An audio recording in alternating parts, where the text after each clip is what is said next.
FOJ 38. What's up, my man? I'm good. It's getting hot here. I am Getting fresh hot? off of It was hot when I was there. yeah. Well, we're supposed to have a couple days like in the high 90s starting tomorrow, but I felt like it today. I'm coming off of 2 hours of weed pulling in my yard and I felt every bit of it. So, yeah. I find that wholly unacceptable, Jason, and I shan't return to the Chicago area until it cools down. Well, seeing it's how we did have a day this week, or was it last? No, excuse me, last week that was the high was in the 60s. And then it was one day, and then it climbed back up. I think today's high was 89, and then we're looking at mid 90s. I think the next couple of days, maybe some rain, which means humidity, which means for a couple days. And I know you don't miss the Chicago humidity because that's big. Well, we got it here, and it's been a much more hot and humid summer than I think the North Carolina area that I'm in is used to. Mm-hmm. Up in the mountains, it's typically the cooler. That's pretty much the reason we moved here, was because it was not like the rest of the Southeast, which is just hot and humid all the time. Yeah, right. But this summer has been much more warm and much more humid. And I don't like it, man. But you know what? I can't complain because it's everywhere is like that. New York has been like that. Chicago was like that when I was there. I'm supposed to be back in Chicago in the middle of September, and I just hope it's a little bit cooler by then. I'll be downtown, so it's usually, cooler by the lake, as they say on the news. Yes. Yeah, always cooler by the lake. Yeah. But I don't know. I don't want to turn this into a climate change discussion, but I feel like the climate has definitely changed in my lifetime. Yeah, I don't remember it getting this warm this often growing up. I mean, I grew up here, so I've lived here in Chicago pretty much my entire life. And I don't remember this constant 90s feeling like 100 all that often as it has in the past couple of years. Just like the lack of snow, honestly, the last couple of winters. We haven't had a whole lot. And we went through a couple of winters where there was a ton, but last couple of winters, it just hasn't felt like that much. So global warming, I don't know. Yeah, I mean, global warming is, it's climate change, a whole bunch of things. But yeah, my barometer has always been my birthday, and you can probably get into this because you have a November birthday. I have a December birthday. When I was growing up, it was snow, and there was no chance in hell we were doing anything outside in December. And now, I lived in Chicago for 40 years. I've only been, removed now for 3. Right. There's been days in December where you could be wearing shorts. Now, Chicago shorts, meaning 40, right? Which is still shorts weather, I think, for Chicagoans. But I've noticed the shift in just my birthday alone, which is near Christmas. And like I said, when I was growing up as a kid, no, wasn't happening. We're not doing anything outside. But if you get older, 30 years difference, and I've seen it. I felt it. Yeah, my favorite combo for clothes has always been a hoodie and a pair of shorts. And shorts. And yeah. And, you can wear that nowadays well into December and not feel all that cold. Now, as far as my birthday, which is November 1st, usually it's not that cold, but it almost always rains. It always rains on November 1st. So again, couldn't do much outside because of the rain, not so much temperature. Temperature is usually pretty good. Although a couple of years ago, we did have snow here like late October, but that was just a one-off. So, things happen every once in a while, but I feel like the snow season has shifted to January, February, March instead of December, January, February. 100%, because I know back when, I had kids playing ball locally, those first few games in April, you were dodging snow. It was, still 30 degrees outside, and it was damn cold. And, there was always talk of, maybe they should play baseball in the fall and football in the spring because, football weather, you'd have Friday night games where it's still 75, 80 degrees out. So, it was just nobody wants weird. that. Just move to Florida if you want that bullshit. Yeah, no kidding. So, but I guess, I think you're right. I think it has shifted a little bit and enough to where you notice it. So I notice it. Look, I'm not a climate scientist. I'm not any type of scientist. So, there's much smarter people that I'm sure are, in tune with it. This is the equivalent of, I read it on Facebook, right. That level of reporting. I just, for whatever reason, my anecdotal evidence is that it just feels like it's warmer on my birthday when I'm in Chicago. Yeah. Well, I mean, I read it on the internet, so it's got to be true. Oh, well then for sure. Yeah. Speaking of the internet, we should talk about this because this happened today. Is Ozzy Osbourne passed away? Yeah, 76.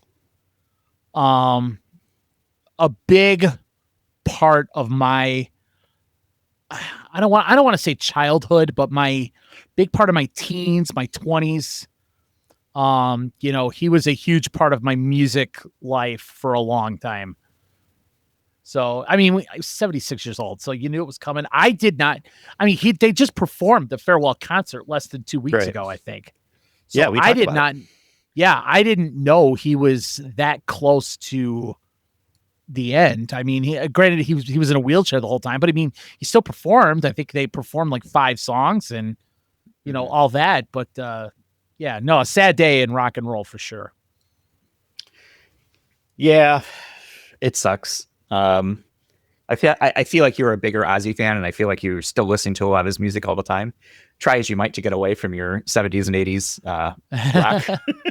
Yeah. But, how is there a bigger, we'll call it heavy metal legend up until this point that was still living? Boy, that's tough. I mean, okay, so for me, obviously, and he's not heavy metal, but I remember hearing about Kurt Cobain dying. Mm-hmm. I remember when Eddie Van Halen died. That hit me really hard because he was like my all-time guy. Mm-hmm. But Ozzy's up there, and which is weird because I don't call myself the biggest Ozzy Osbourne fan. I was never that big into Black Sabbath, like, oh my God, they're the greatest group ever, and all that. And I never saw Ozzy or Black Sabbath in concert with all the concerts that I went to, but he was always just kind of there, and we talked about, the songs. Your favorite was, what the hell? Probably I'm Crazy Train right now. Crazy Train, Bark at the Moon, Paranoid. Yeah, that's good too. All that stuff. And when you hear it, you're like, yeah, that's a great song. But Ozzy was just kind of always there. And yeah, he'd come on and, No More Tears. He'd be like, oh yeah, I know that one. He'd sing along. That's a good one too. Leave it on and all that stuff. But he was never like in my top 5. But when he came on, I was like, yeah, it's a good song. So, the equivalent of like comfort food when it came to rock, I guess a little bit. Yeah, no, that's a great analogy.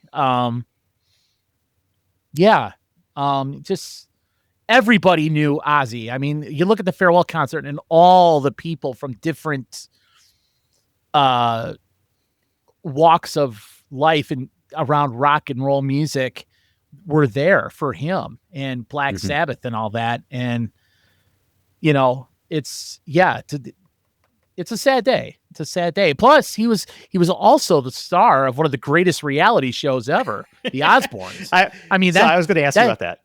That show was hilarious when it came out. I'm not a reality show person at all. And when that came out, I remember just having just a huge, what the fuck? Like, why does this just doesn't make any sense whatsoever. And so I never got into it. And I don't know if it helped or hurt his legacy or if it didn't matter, because he came off the clips that I saw. He always came off as like this doddering old fool. Yeah. I don't think it mattered for him I think it helped his wife Oh, because well, yeah. she Jack went and on to Kelly and Jack and Kelly. Sharon, like they You were don't the hear, stars of the show. yeah, you don't hear much about Jack Osbourne anymore, but Mhm. Kelly Osbourne, you hear a lot. I think she just got engaged to a member of Slipknot of all people. And Sharon, basically, I didn't know this. She managed Ozzy's Yeah, career for like from the yep, beginning. And I guess for a long time. they met when they Yeah, were teenagers. And she was on some talk show for a long time. She's been on those women's yeah. talk shows and all that kind of stuff. So obviously well respected in the industry. But yeah, the Osbournes was like one of the first, along with the Real World, one of the first real hardcore reality shows that people watched. So I just don't know how to feel about it because, like I said, I don't. He's supposed to yeah, be like the dark prince of heavy metal, right? And the he's the biting the Prince of heads off Darkness. bats, right? Yeah, Yes. exactly. And here, like, I just thought he looked like a fucking idiot on the show, and I was like, "Why are you doing this, man?" Like, now, if it was something like, yeah, to help boost his family and other stuff like okay, I can kind of understand it, but I don't think. I mean, what it didn't do anything for them other than make them famous for about 15 minutes. I don't sit around and think about Jack and Kelly and Sharon Osbourne. No, yeah, I don't either. I mean, I think of the Well, Roman Empire far more than I do of, of those three. And I'll tell you right now, I don't think about the Roman Empire either. that's fair. Well, what's funny is that show was on what, 20 years ago, 20, maybe even Yeah. longer than that. And even back And he then, seems like he was 90 back then. yeah, you couldn't understand a freaking word he said even back then. And you're like, how does this guy sing and enunciate words and all that? And Yep. but when he sings, he sounds pretty good. But God, when he talks, holy cow, what a word salad that comes out of that guy's mouth because you have no idea what's in it. Mm-hmm. So, well, I think there's a few people out there, right? They have like, a stutter or some sort of speech impediment, but for whatever reason, singing helps them with it or whatever it may be, which is, I find somewhat fascinating that you can sing but not talk normally. Now I'm the opposite. Yeah. I can talk. I can't sing for shit. I'm right there with you. Yeah, I was rocking out to some stuff today, and I can't hit the notes that other guys hit, not even close. So I was in a choir when I was in grade school and maybe early middle school. And I used to be the high voice. What is that? Falsetto, I guess. But everyone's a falsetto when you're like 11. So, yeah. And then I'm sure I probably, my voice changed or whatever. And then that was it. It just became, froggy, and that was it. I had a solo in a Christmas concert when I was in like 4th grade. And then I had another solo. No, I had a duet with somebody in like middle school, 6th grade or whatever. I think I was a soprano. Is that what it is? Yep. I think there's soprano and then alto and then bass or whatever. So I was a soprano, and that was my singing right there. I'll admit I am awesome in the shower and I am awesome in the car when nobody else is around. And the air guitar. I rock world the air champ. guitar. I'm a very good air drummer. Yeah, all that. But no, I can't sing for shit. At least that most people would tell me I can't sing for shit. So, well, give us a little, Jay. Let's see what it sounds like. No, I won't do that. Yeah, no, I'll use AI for that later. Yeah, believe me. Oh, I don't want to piss off the 20 listeners we may have. I don't want to scare them away. I think there's something wrong with this. Something happened to Jason. I was in a play when I was in 5th grade, and I had a solo in 5th grade it was the 12 Days of Christmas, and I had the line 5 bales of hay, and I was supposed to sing that and then do a big sneeze at the end because I was supposed to be allergic to hay. Okay. And that was my my rise to stardom in the theatric world was your stage debut. Yes. Right. Was, midget 5th grader singing out, 5 bales of hay and then achoo. Nice. Yeah. Mm-hmm. Trying to think. Let's see. My road to stardom began in a 4th grade play regarding or about Thomas Edison, and I played a congressman, and I had Mm. 2 sentences, and I practiced that part like no tomorrow, and I freaking nailed it. Now, can I tell you what those 2 sentences are now? No, Oh man, I can't. you don't remember I them? know. Come on. I just remember the opening part. I had to say, well, as a veteran congressman, son, and then I spoke to Thomas Edison. That's all I remember. But I delivered that line like no tomorrow, man, and it was awesome. I mean, you could have been on West Wing with a delivery like that. Well, yeah, I mean, this radio voice wasn't just born out of nowhere, man. Right. So, do you think you could act in a movie or a TV show? my concern, I think I could. My concern would be learning the lines. Yeah, but I think you can learn. I don't think you need to. I don't think it's like a play where you have to like memorize everything. I could probably ad lib enough scenes. Yeah, yeah. Like let's say it's something like Seinfeld or Curb Your Enthusiasm or some other one where there is a little bit of ability to improv a little bit, and you're basically just like here's kind of the scene, and then here's kind of like what your character is about. Like if let's say we did something about restaurants, sure, and it was like a like Waiting, which I still think is the best restaurant movie ever made. Agree. Something like that, where it's like, oh, we're going to do something where we know the source material from like real life. Yes, I do think I could, because as my coworkers will attest, I am extremely sarcastic, and I think I could react to like a scene, like a situation within a scene. I think I could come up with something pretty quickly that would work. And yeah, I think I could do that. So if you could make a TV show, what would you make? What would it be about? Oh, boy, it'd be, I'll tell you what, just based on experience, it'd be difficult to get away from the restaurant world, because that's been my world, indirectly for the last 10 years, but it was my world for like 20 years and beyond. So it would probably revolve around that for the most part. Either that, or I could probably do a sports movie. I was going to say something like baseball or something like that would, hijinks on the ball field or something like that. Would it be a comedy? Would it be a drama? Would it be a dramedy? It would have to have some comedy in it. Absolutely. Mm-hmm. Yeah, I don't think I could. I don't think I could stay serious for 2 hours. No, it would just be nothing but sarcastic one-liners going back and forth. Yeah, pretty much. Pretty right, much. Because which is pretty much how it was when we were in the restaurants too. It was me in the pass out, you on the other side, me expo, you cooking. You're either what was I don't know, what was the main cook? I was either the back of the house expo, or I was the broiler, because I was the fajita guy for a long time. Right. Yeah. And I remember you and I would just sit, even Friday night, as busy as we were, Saturday night, as busy as we were, all you and I would do was just call back and forth to each other and make fun of the people we work with as they were working. Oh, yeah. Because it was such comedy. Oh, my God. I remember, do you remember this name? Do you remember Bridget Garcia? Do you remember that name? Bridget Garcia.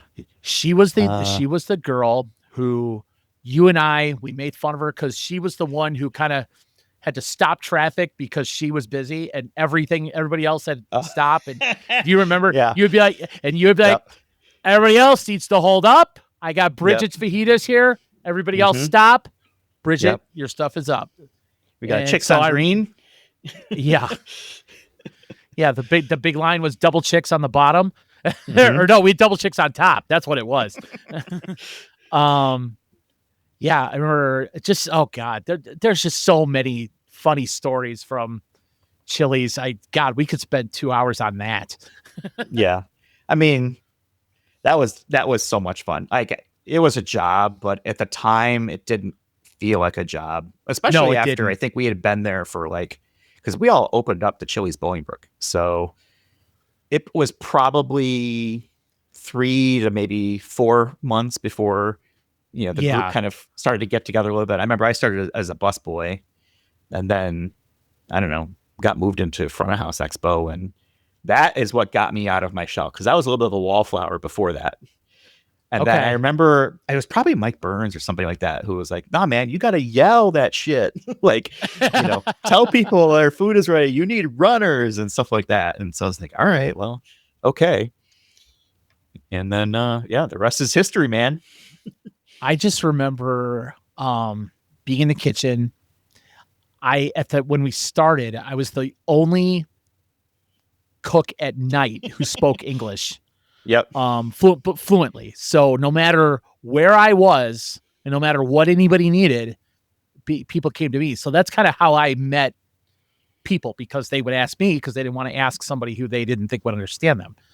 Mm-hmm. So I made a lot of fast friends that way. And of course, I wanted to impress people and, make friends and stuff. So I was like, yeah, whatever you need, whatever you want, blah, blah, blah. And it didn't really matter. So yeah, I made a lot of quick friends. It's not your food cost. Hey, yeah, I didn't care. Oh God, I don't know. I don't even know how much free food I sent out of there to you guys. As far as meals or what they call them, reburns. Remember the refires? Yeah. Just countless free items to so many people. Because again, at the time it wasn't my money, so I didn't care.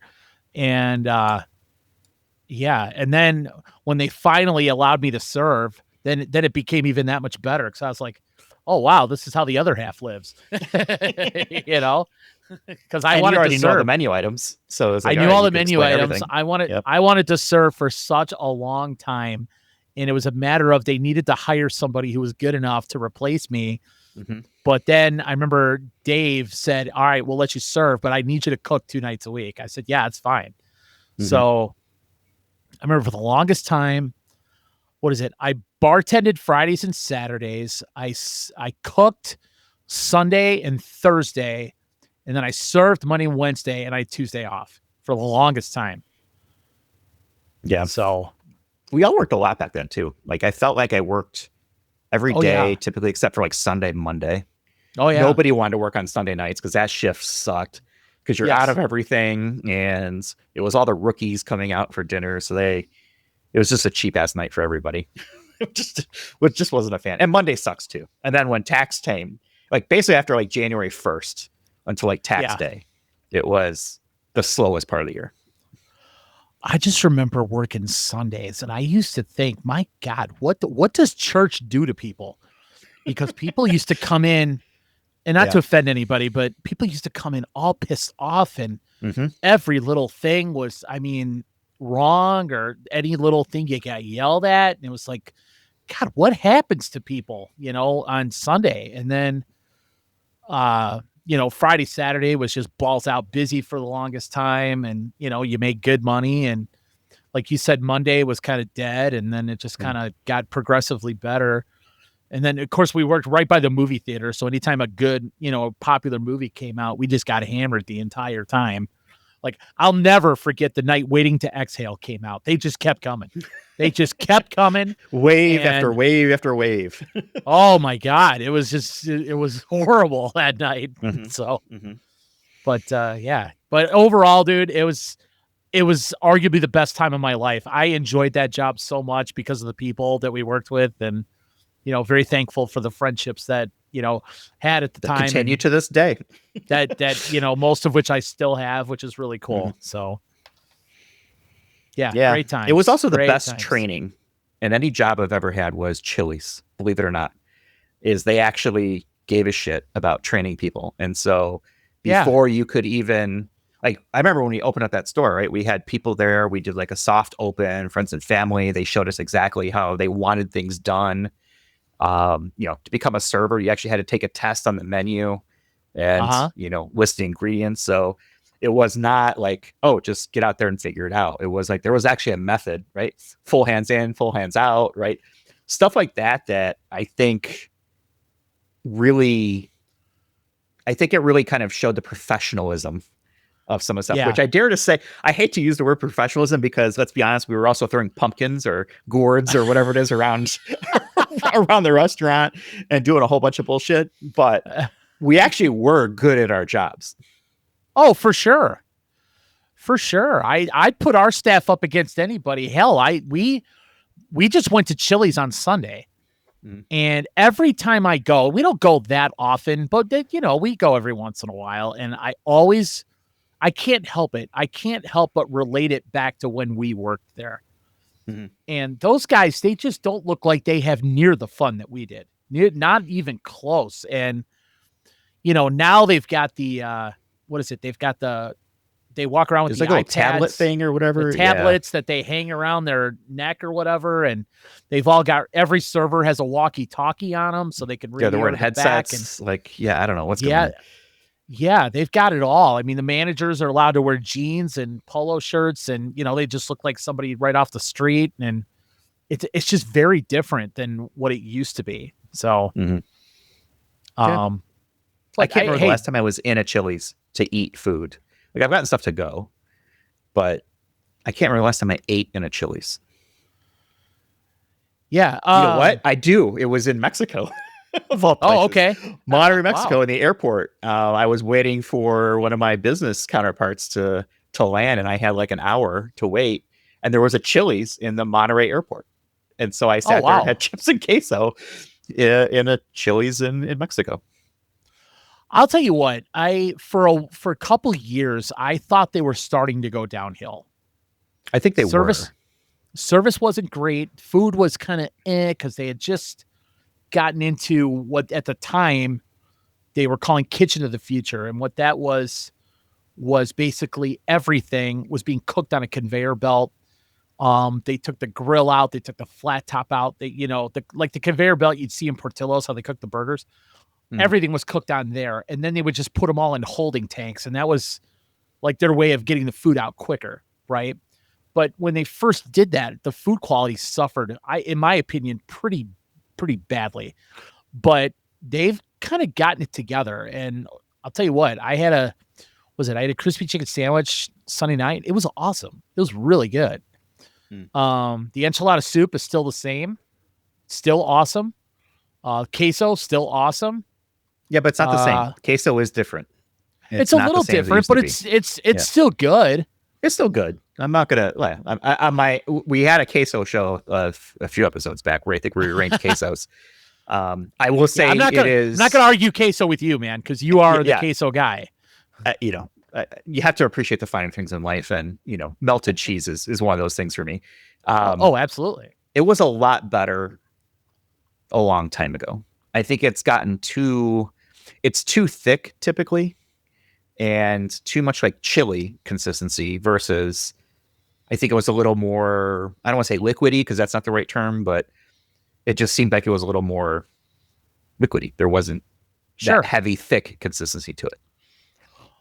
Well, I know in the later years that I was working there, they pre-made a lot more of their stuff. When I first started there, everything was like made on site. Like it was, all recipes. There was a ton of prep. There was, we marinated all the chicken on site. We made the queso on site. We blended the salsa on site, made the guacamole fresh every day, all that stuff. Now I know a lot of stuff is just throw it in a bag, heat it up in a microwave, and out it comes, So in that, and a lot of that it's different. And I think, it takes away some of the, authenticity of it, I guess, if you could say that, or, some of the freshness, I guess. But to me, it's still good. It still ranks right up there with, as far as the casual dining. You don't hear much from TGI Fridays anymore. You don't hear a whole lot from Applebee's anymore.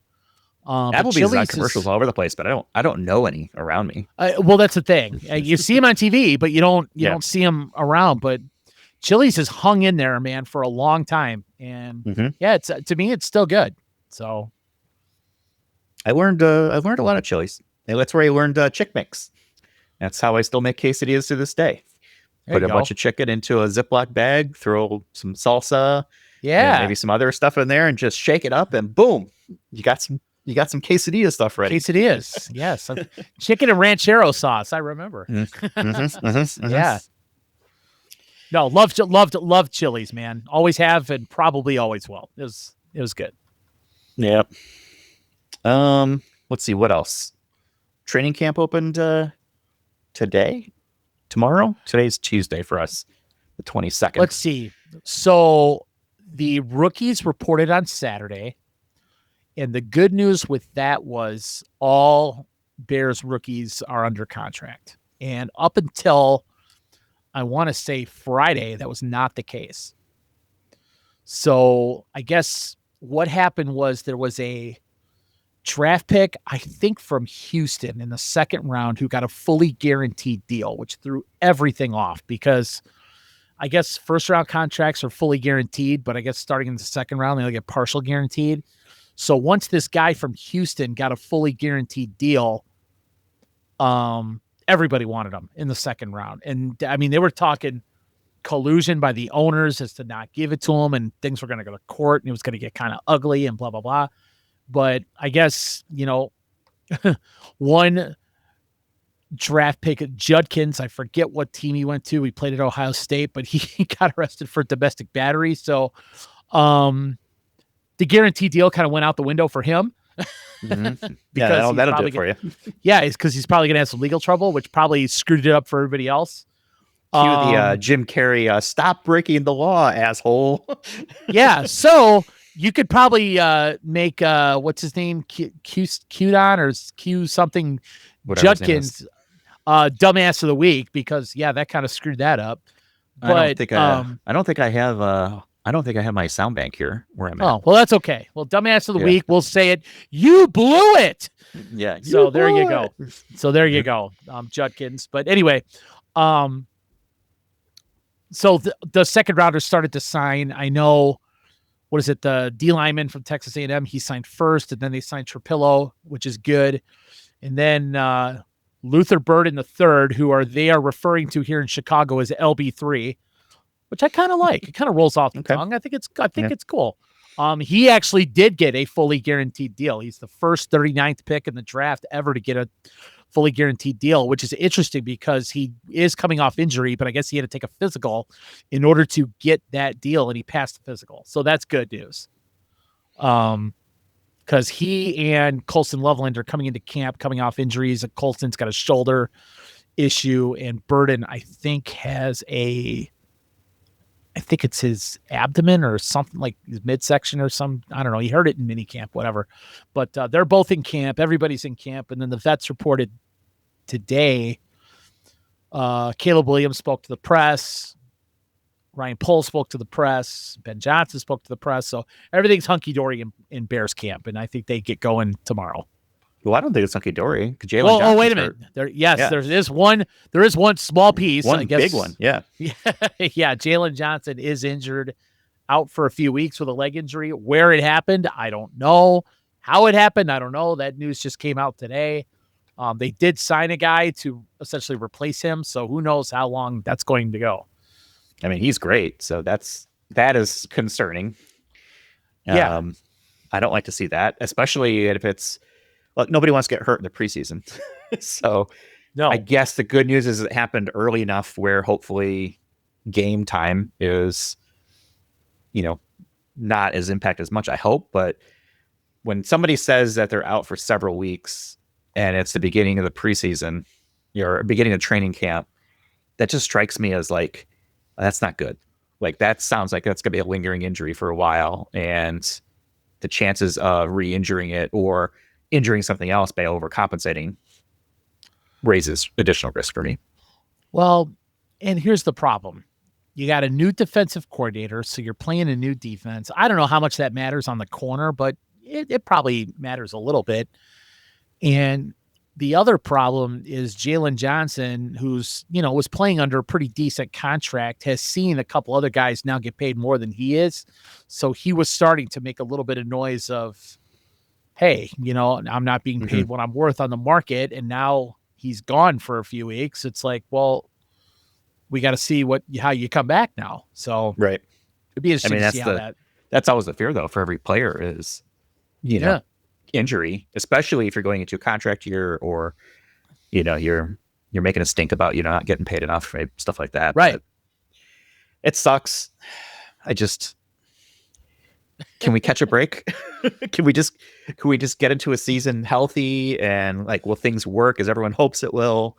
I hate to be the Debbie Downer here, but man, this is not a great way. This is not a great start to the offseason or to the training camp. Well, and this is why I think you said last week that, I can't attach myself to the Bears throughout all of training camp and all that, because Lord knows what happens. And here we are. We haven't even practiced yet. And here we are with a pretty significant injury that I completely forgot about. So, I guess opening, I don't remember when opening day is, first week of September or late August or whatever like that. It's like, let's just get there and see where we're at, and hopefully everybody's healthy at that point. So see, so now I'm glad I almost signed up for YouTube TV and the NFL Sunday ticket package this week, because for whatever reason, Best Buy was having like I got an email from Best Buy like, hey, here's like $300 off of your NFL Sunday ticket through Google TV. I was like, oh, okay, I'll do that. And so I was like, all right, I'll sign up for it. And I was like, I'll just wait, because last year I timed it perfectly. I signed up, I think the day before the regular season started, and canceled, and the YouTube subscription ran out the day after the Super Bowl. It was awesome. Oh, perfect. Yes. Yeah, and I don't have like live TV other than for NFL, and that's pretty much it. Yes. That's best case scenario right there. Oh yeah, in a nutshell. Yeah, so I want to thank all my sponsors. I want to thank the NFL for accommodating my schedule. I want to thank Google for not charging me more than I needed to pay, because I remember when the Google TV or YouTube TV used to cost like $35 a month. Yeah, and now it's like $85 a month. And this is the whole Star Wars. You became the very thing you meant to destroy, the Anakin Skywalker stuff. It's like cable is cheaper almost now than any of these streaming packages for TV. Yeah, I dropped cable a while ago, and it's getting closer and closer and closer to being not worth it to drop cable, because it was totally worth it for the longest time. And now it's like, everything's a la carte. The problem is, if you bring cable back, some of the channels aren't there because they're just strictly streaming. So now you're like paying for like 8 different services. Yeah, they've got you hooked. So it's just it's a mess. TV is a pain in the ass, but whatever. I know you could pirate some of the stuff through the internet and all that. You can, but the quality sucks. It's a pain in the ass, and it's just like, it's not worth it. Like, you can't guarantee for me, pirating is a young man's game. Like, definitely, like, cannot be done for sure, but I don't have the patience to like find the website and then find connect to a VPN and then have to deal with like 4 different feeds because one stops working and it's not an HD. I'm like, no, like, I'm not an animal. Plus you don't know if something's got some kind of virus attached to it. You just don't know. Don't know. Who knows? Maybe it'll be AI in the future, and it'll just be like, hey, we're just watching AI clips over and over again, which is basically how YouTube is at this point for a lot of those stupid YouTube shorts. Yeah, we talked about AI pretty extensively last week, so I spent some time just kind of messing around with it. I'm trying to figure out, there's got to be a way to monetize this. There has to be a way. There's plenty of ways to monetize it. Like, what do you want to do? I want to create something that will give me passive income, but I don't need to spend a whole lot of time on it. And I think AI is the way to get there, but I can't figure out what to do or how to do it. So you could, but obviously legally and all that stuff. Yeah, we'll stay on the right side of the law here. I think probably the easiest thing would be coming up with video ideas, like short video ideas, and saying, basically, write me a script for 100 videos, or give me 100 video topics. Okay. And I want the video topics to be, YouTube shorts, because nobody watches anything longer than 3 minutes anymore. Right. And something like that. Right. And then you take those, let's say that you take those 100 ideas and you come up with a theme. Like, you could do something like hidden stories of baseball. Well, they say come up with a niche. I think niche is what you're looking for, right? And you just come up with, a bunch of those. you take each of those, and there's some work in here. So it's not like it's completely automated, but once you set it up, there's not a lot that you need to kind of do other than just create the scripts. So let's say you create a script and you say, okay, create a 3-minute script for me to read on this topic, right? Okay, AI spits that out. Now you've got the text. And then you take that text and you say, let me go into CapCut or some other audio thing.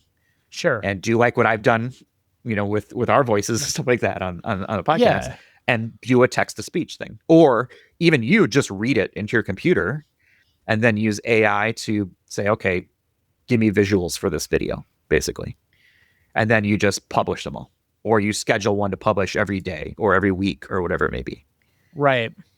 So you could do something like that. I mean, I think the problem with that is everyone else is doing that. And so, I think we might talk about like this whole idea of AI slop is what it's kind of being called is, and I go don't to those videos and they suck. I wouldn't want that. I want something that's legit that people could use, like, whether it's baseball instructional videos for kids or could be that.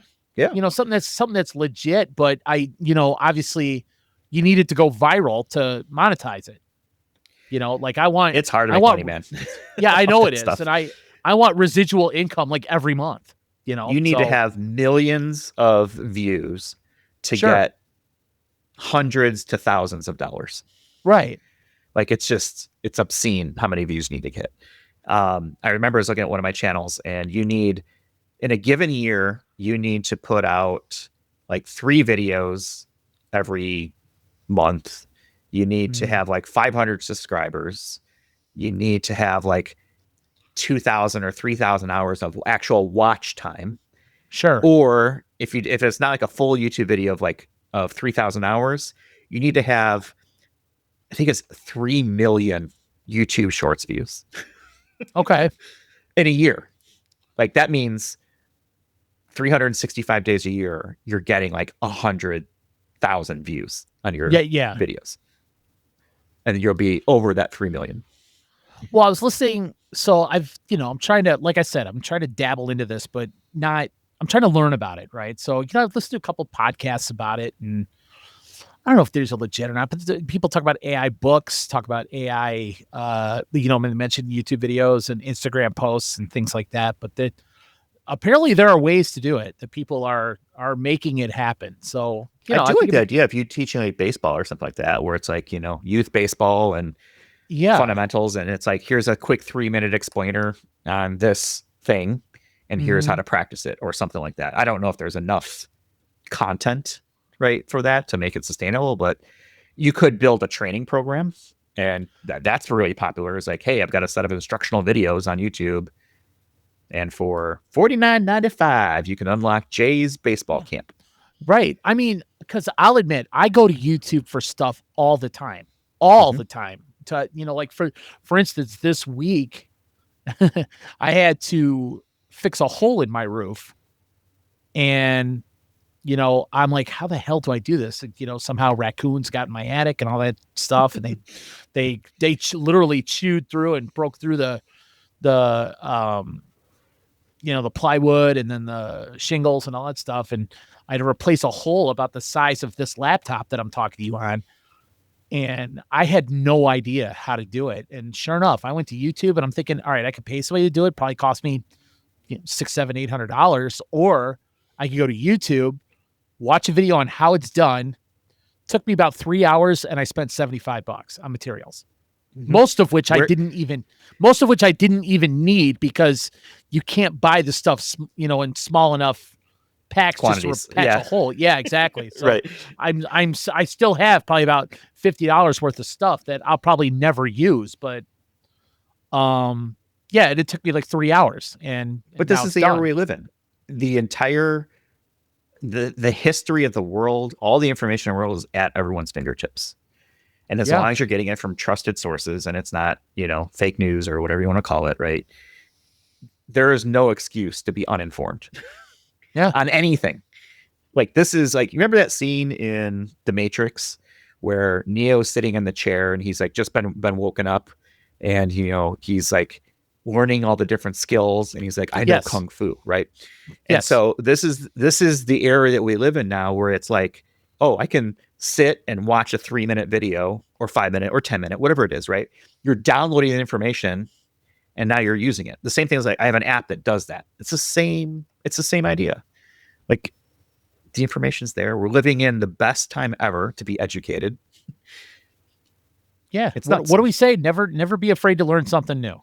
No. Yeah. Oh no. What was it? Never be afraid to get smarter. That's what it was. Yeah. It's okay to get smarter. I mean, that's right. We all make mistakes, Okay. So tell me I'm wrong, prove it, show me stuff, right? Or it's just, I don't know. People get stuck on a hill and it bugs me when it's like, well, I don't know how to do something. I'll go on YouTube, dude. There's like a video for it, I'm sure. And there's probably like 100, 200 videos of what you're trying to do.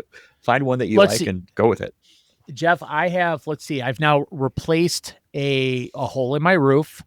I have rewired my back porch, got electricity to it through YouTube. I learned how to change an alternator in a car for YouTube. I have taken apart my dryer and replaced a thermostat in that, YouTube. I've probably, I have redone my kitchen cabinets, YouTube. I have redone my kitchen countertops, YouTube. And I've replaced all the flooring in my house thanks to YouTube. I have done so much stuff, thank you to YouTube, and saved myself thousands of dollars in doing so. Mm-hmm. So, yeah. I mean, like I said, I don't know excuse.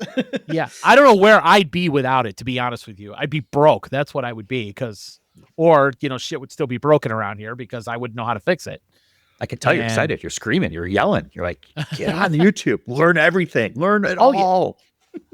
Yeah. I'm just amazed. You can find everything on there. So I think YouTube is probably in the top 5 single greatest things to come along in the past 50 years.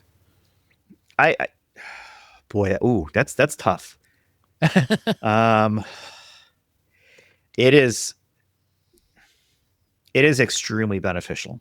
I mean, the show is on YouTube, so yes, I'll go with you on that.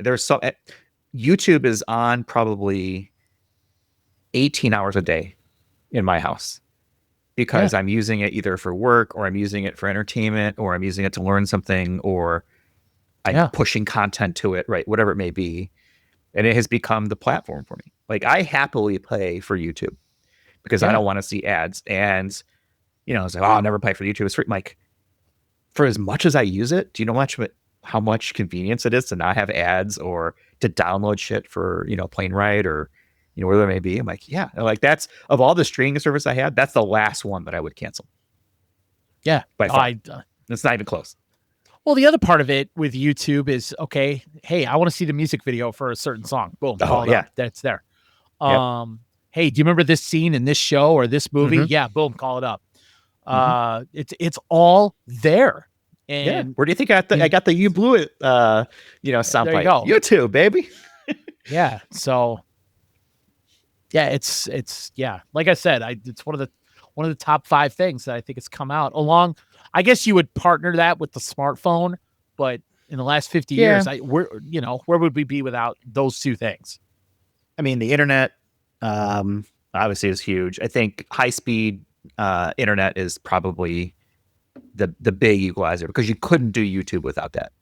Correct.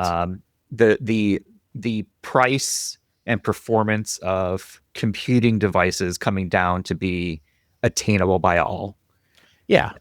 Stuff like that for sure. I think AI is going to be another game changer, and we've got to figure out how to navigate around that still. But it's the democratization of you no longer have to be a TV studio to put out video content.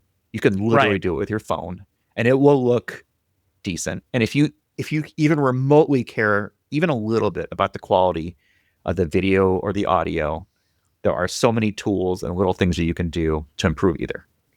Like there are movies being shot on iPhones, like legit movies. Like it was like 28 years later or whatever it is, like that new zombie movie shot on iPhones. Crazy.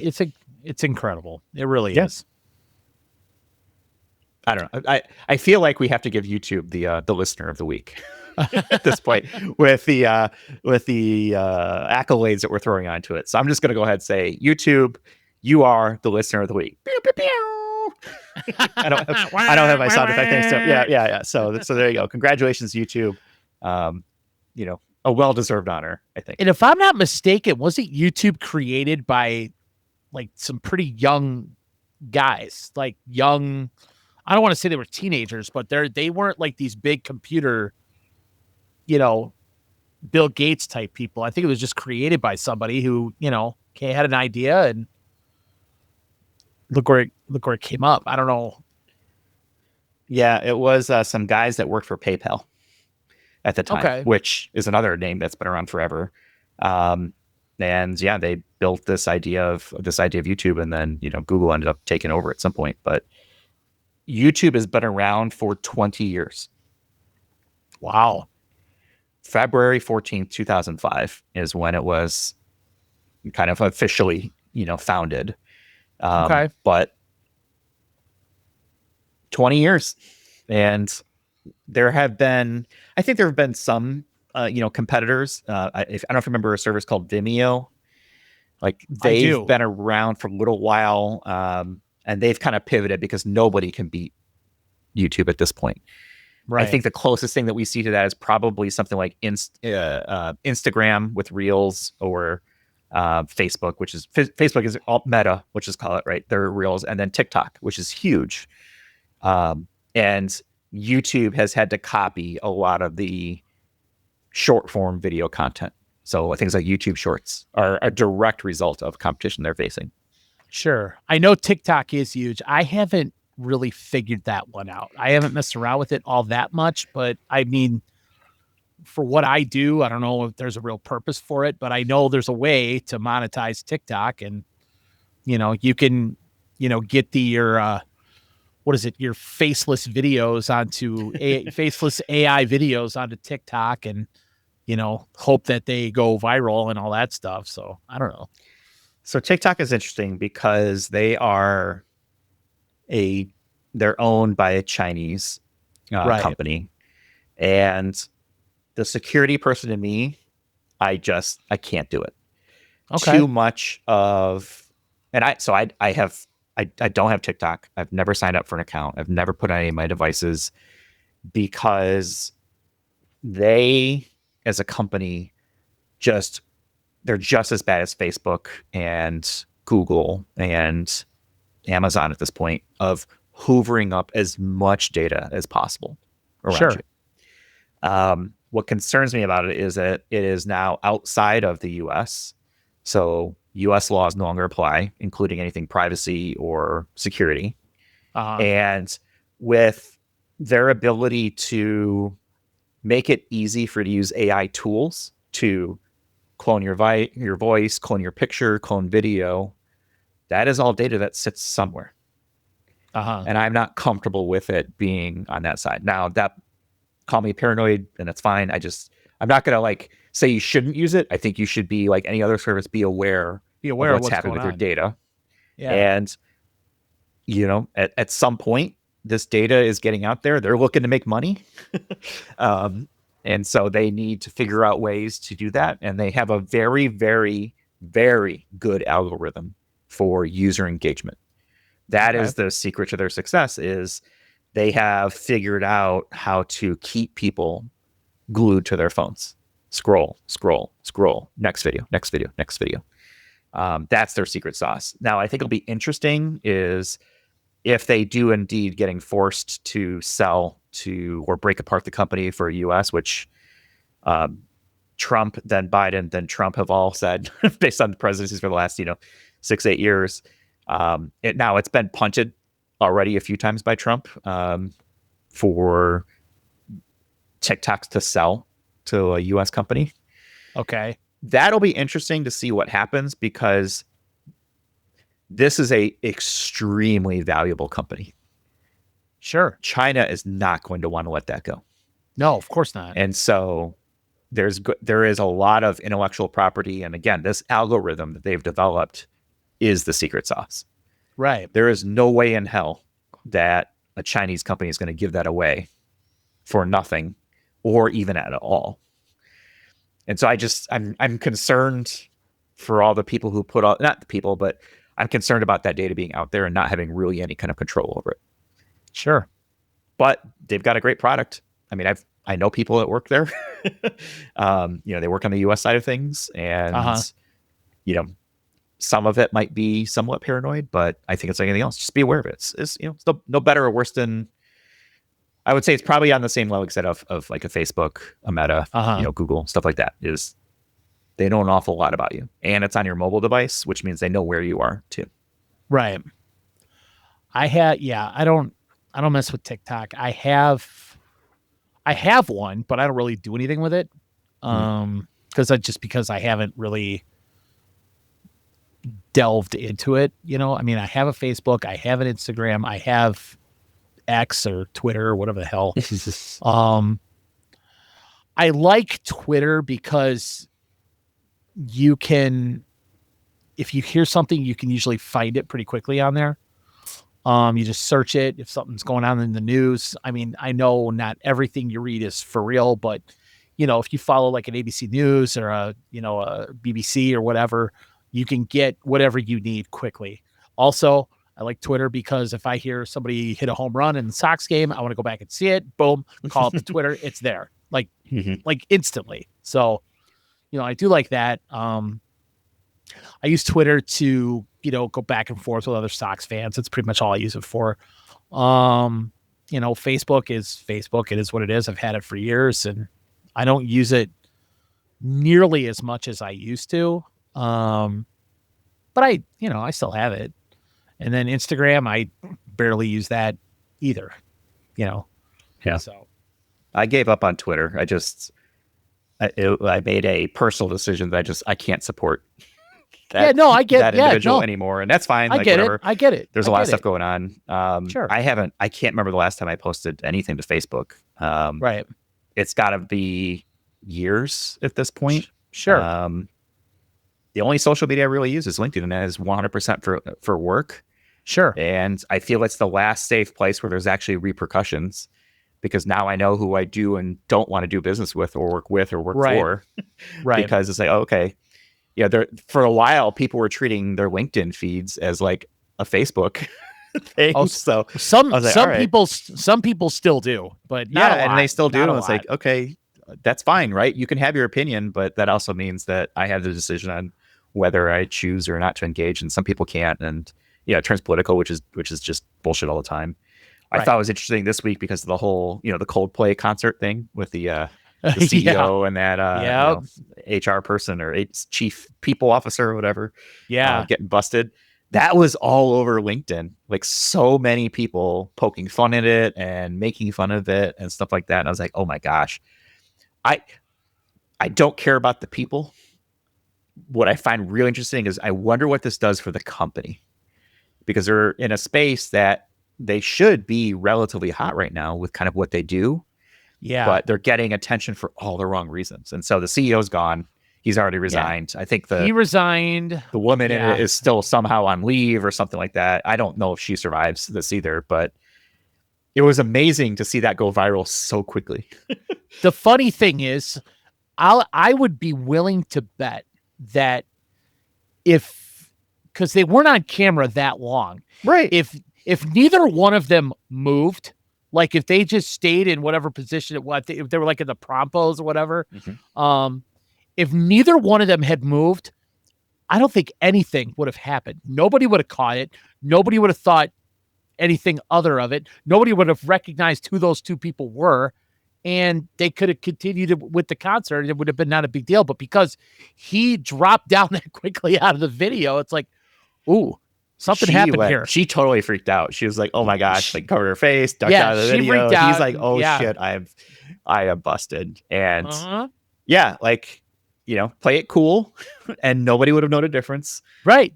And that was everywhere. I mean, I saw it in baseball stadiums. I saw the Philly Fanatic, yes, was like doing a thing with that. It's been on like everything. I mean, I can't imagine being the butt of that joke. Oh, And I feel, it's terrible that probably the families are probably ruined at this point, right? Whatever oh, for sure. relationships were there as well. But I can't imagine also working for that company. Was it astronomer or something like that? Yeah. And, it is going to be the elephant in the room for all of their customers. Every Oh, for single sure. one knows what happened. And now they're like, okay. And it has nothing to do with the product. And I don't think the company will suffer because of it. But do you know how many like business development and salespeople and engineers and stuff like that are going to be like, tap dance around this thing and be like, so what's up with that? What's going on inside? Somebody, I don't know who it was, but somebody did terminate a business relationship with them because of this. Okay. Yeah, I forget. I did read that on. Where did you read it? Because I want a source and it needs to be legit.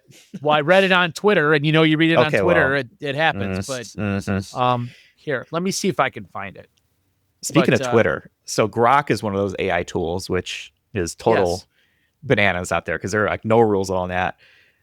Would you trust Elon Musk to create an AI for your children? Because that's what he's doing. He's making like a baby Grok. Did you hear about this? No. So Grok is Twitter's or Elon Musk's AI company, and it's very tightly interwoven with Twitter and stuff like that. And it has famously, if you're in the AI space, become very anti-Semitic and like just saying wrong, all kinds of weird shit that just doesn't make sense. And now he's coming out. I think within the last week or so, he said he wants to make a baby version of Grok for kids. Who in their right mind would trust that individual? Yeah, no kidding. To build an AI for that. Yeah. Well, I don't know. Building an AI for kids, I don't know if that's a good idea. I mean, they're already using it, right? You're seeing kids in school using ChatGPT and stuff like that. I know. As we discussed, my kids used it, but yeah. You gave the analogy of using a calculator, and I got to tell you that stuck with me because I actually brought up using AI in our sales meeting on Friday for work and just talking about using AI to generate ideas for like a sales call, not necessarily, a word for word script, but to come up with, to kind of do the deep thinking for you. And at first I got shot down on it and they're like, well, that takes the personality and the individuality out of it. And I said, I'm not saying you got to replace and just read word for word what Gemini or ChatGPT or whatever spits out at you. And I said, what about, and I used your analogy. I said, what about when you use a calculator? It's the same type thing. And they were kind of like, yeah, it kind of, they didn't have a rebuttal to that. All right. That's good. And I said, I'm not saying, replace what we do with ChatGPT or replace what we do with AI, but just use it as a reference or use it as an outline to, put out better sales call plans or sales calls, help you with what you want to say to people, because as well as I do, when you're, especially with a lot of newer people, when they first get in front of a customer, it's kind of nerve wracking. And so you could be as prepared as you want, but as soon as that customer spits something out that you're not ready for, your mind goes blank. I know mine does sometimes. And you're just like, holy crap. But if you had that with you as a reference, you could react to something a little easier that way, or, maybe, plug something in real quick and blah, blah, blah. And just, it would help you through any nerve-wracking time with a customer. So that's kind of what I was trying to get at. And I think, they finally understood what I was trying to talk about. And maybe they were upset that they didn't come up with it, but hey, maybe you become the chief AI officer for what you guys do. It's a tool. Anything else? I think there's a fascinating number of ways that we already know how to use it, and already ways that we don't know how we're going to use it that haven't been figured out yet or discovered. Did I tell you about the app Cluely? Did we talk about that? Yes. So that's why, like, that's the one that I immediately think of as like, oh my gosh, like that's the one that's going to like, it's going to think for people. And then that's where we get into trouble. So if you know your subject matter and you have built a relationship up with people, which a lot of business is still relationship based. Do I want to work with Jay? You know, that kind of thing. The people who know their content and who know their business and who know how to use these tools are going to be so far ahead of the people that don't, because they're going to be able to get things done so much faster, much more efficient. 100% agree with that. So if I'm sitting there and you know, I don't know the ins and outs of your job, but whatever it may be, right? It could be, you know, I don't know, the ingredients, right, list. I think we kind of was like taking a look at the menu and saying, here's all the ingredients, and then here's how we can tackle areas that we're not selling, right, and bring that in, right, or get better deal by buying in bulk, right, stuff like that. It could be, you know, ideas on email outreach or helping draft emails, which is kind of basic stuff, right? It could be crunching numbers, you know, give me ideas on, you know, how I can visualize sales and client or, you know, customer, you know, metrics, right? Things like that. And I'm sure there's a bunch of stuff that I just don't know, you know, your business. I mean, I use it for emails. I use it for presentations. I use it to analyze data. I told you last time, I think we talked, I'm using it to write code. I'm not a developer, and I'm writing applications based on here's what is in my head, and I want something that does this, and getting things done quicker. It's so crazy. So you're saying you're using it to write code. What are you using to do that? So I'm doing a couple things. I started with Gemini is kind of like my default. Because I already pay for it, and through like a Google thing where I have, you know, storage and stuff like that. So it's kind of like a no-brainer for me. And I also like that it is current from a knowledge set, meaning it's connected to the internet. So if Google search knows about it, Gemini knows about it, which is the killer feature for me compared to where ChatGPT and Claude, which are the other two that I usually consider. I don't even consider Grok. Sorry, there's no way in hell I'm using Grok. But I actually been using Anthropic's Claude, Claude.ai, CLAUDE.ai for coding. And it's a pretty darn good coder. It's interesting because they all have like a little bit different features and stuff like that. And I've played with the paid versions of all of these. They all have their strengths. Claude is very conversational. It seems like it's better at like writing content, and I think it's probably a little bit better on the coding side. Now, not being a developer, I couldn't tell you if it's good code or not. I just know that it works. And I can tell it like, this is broken in and I'm trying to do this, and it spits out the things. And I'm not trying to build like a crazy application, right? Mostly stuff that works in a web browser, right? That kind of thing. ChatGPT is super flexible. You know, I've built or configured is probably the better way to put it, you know, little GPTs, in Gemini, it'll be called gems, that are customized instruction sets for tasks that I'll do. So I have one, for example, for this show. Hey, here is the FOJ show. I take transcripts and I use it to help me develop show notes, chapter timestamps, give me ideas for show titles, right? All that stuff with instruction sets that say, okay, I want this. Help me something that is going to be, you know, easily discoverable on YouTube and stuff like that. Stuff like that. Okay. So like, there's just so many things you could do with it. It's like I said, it's crazy. Yeah, go ahead. The reason I ask is, so just for kicks, I asked, I think it was Gemini. I asked Gemini, okay, can you build me an app that could score a baseball game? And it said, now granted, I'm not paying for anything, so maybe it cut me off because I'm not paying for anything, but it said, while I can't build the actual app, then it spit out, like, you know, a ton of information on what this could look like. Here's what you need. Here's what, you know, you got to have this information, this information, this information. So I guess my question to you is, does Gemini do the actual coding for you? Or you said that other application does? They will all do it. So I'm actually typing into Gemini right now. I said, so you kind of have to know, I think, a little bit about what you want to do. So I said, here's my prompt, and it's thinking about it now. It said, build me a PWA to score a baseball game from the bleachers. What Okay, I see, didn't tell it, I didn't put PWA. I don't even know what that right. means. So PWA is a progressive web app. And so if you Okay. go to a website and if you're on an iPhone, for example, and you say, add to home screen, for example, Yeah. it's like one of the shortcuts Right. you do. That's a PWA. It's basically a web application that Okay. just is like an application.